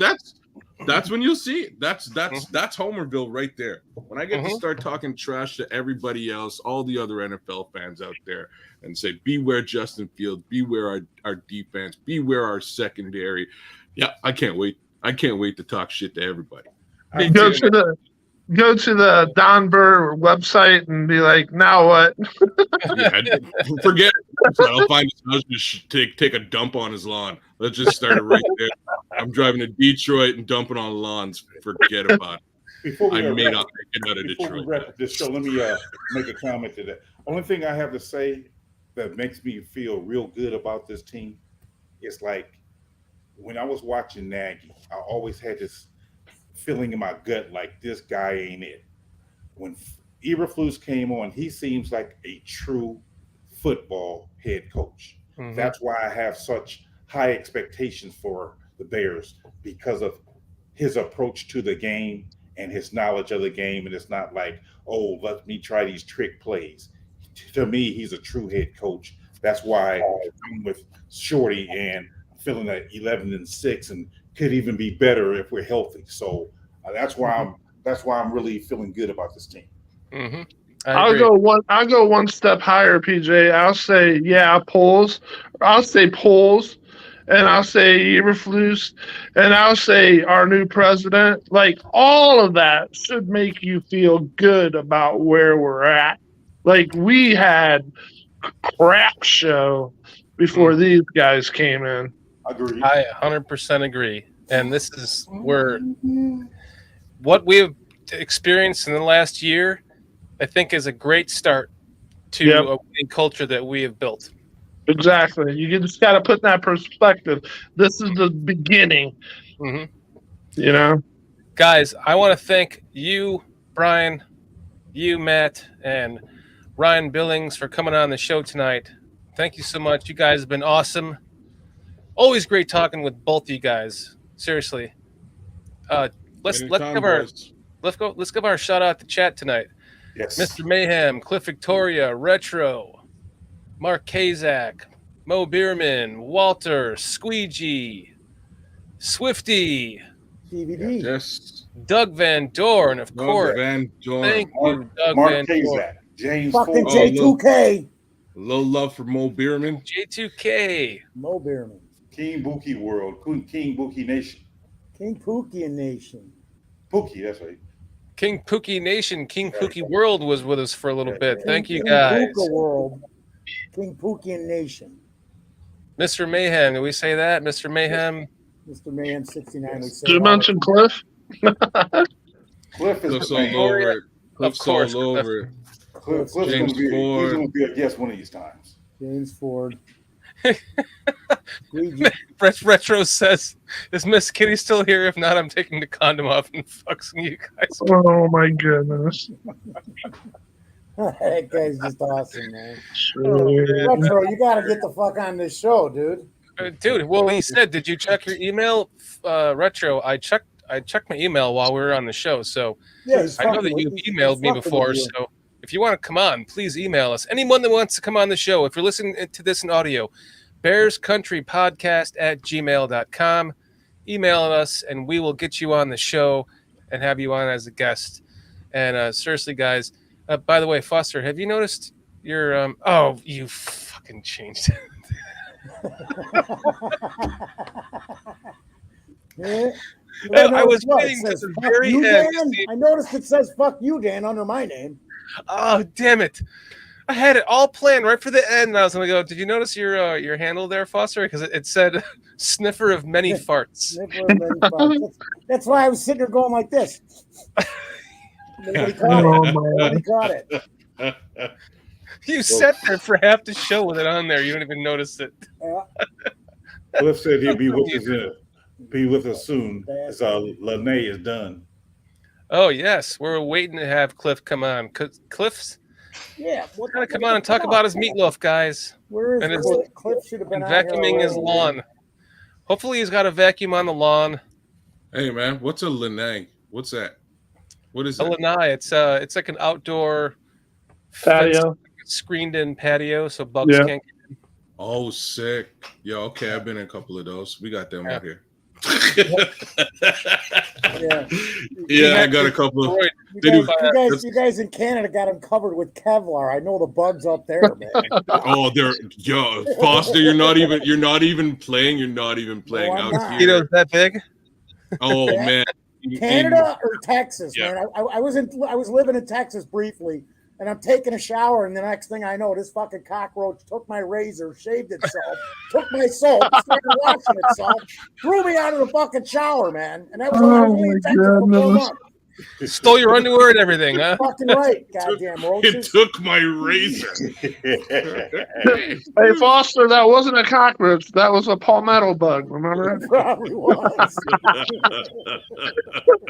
I don't know, but it threw me out of the shower. I wasn't going to hang around, dude.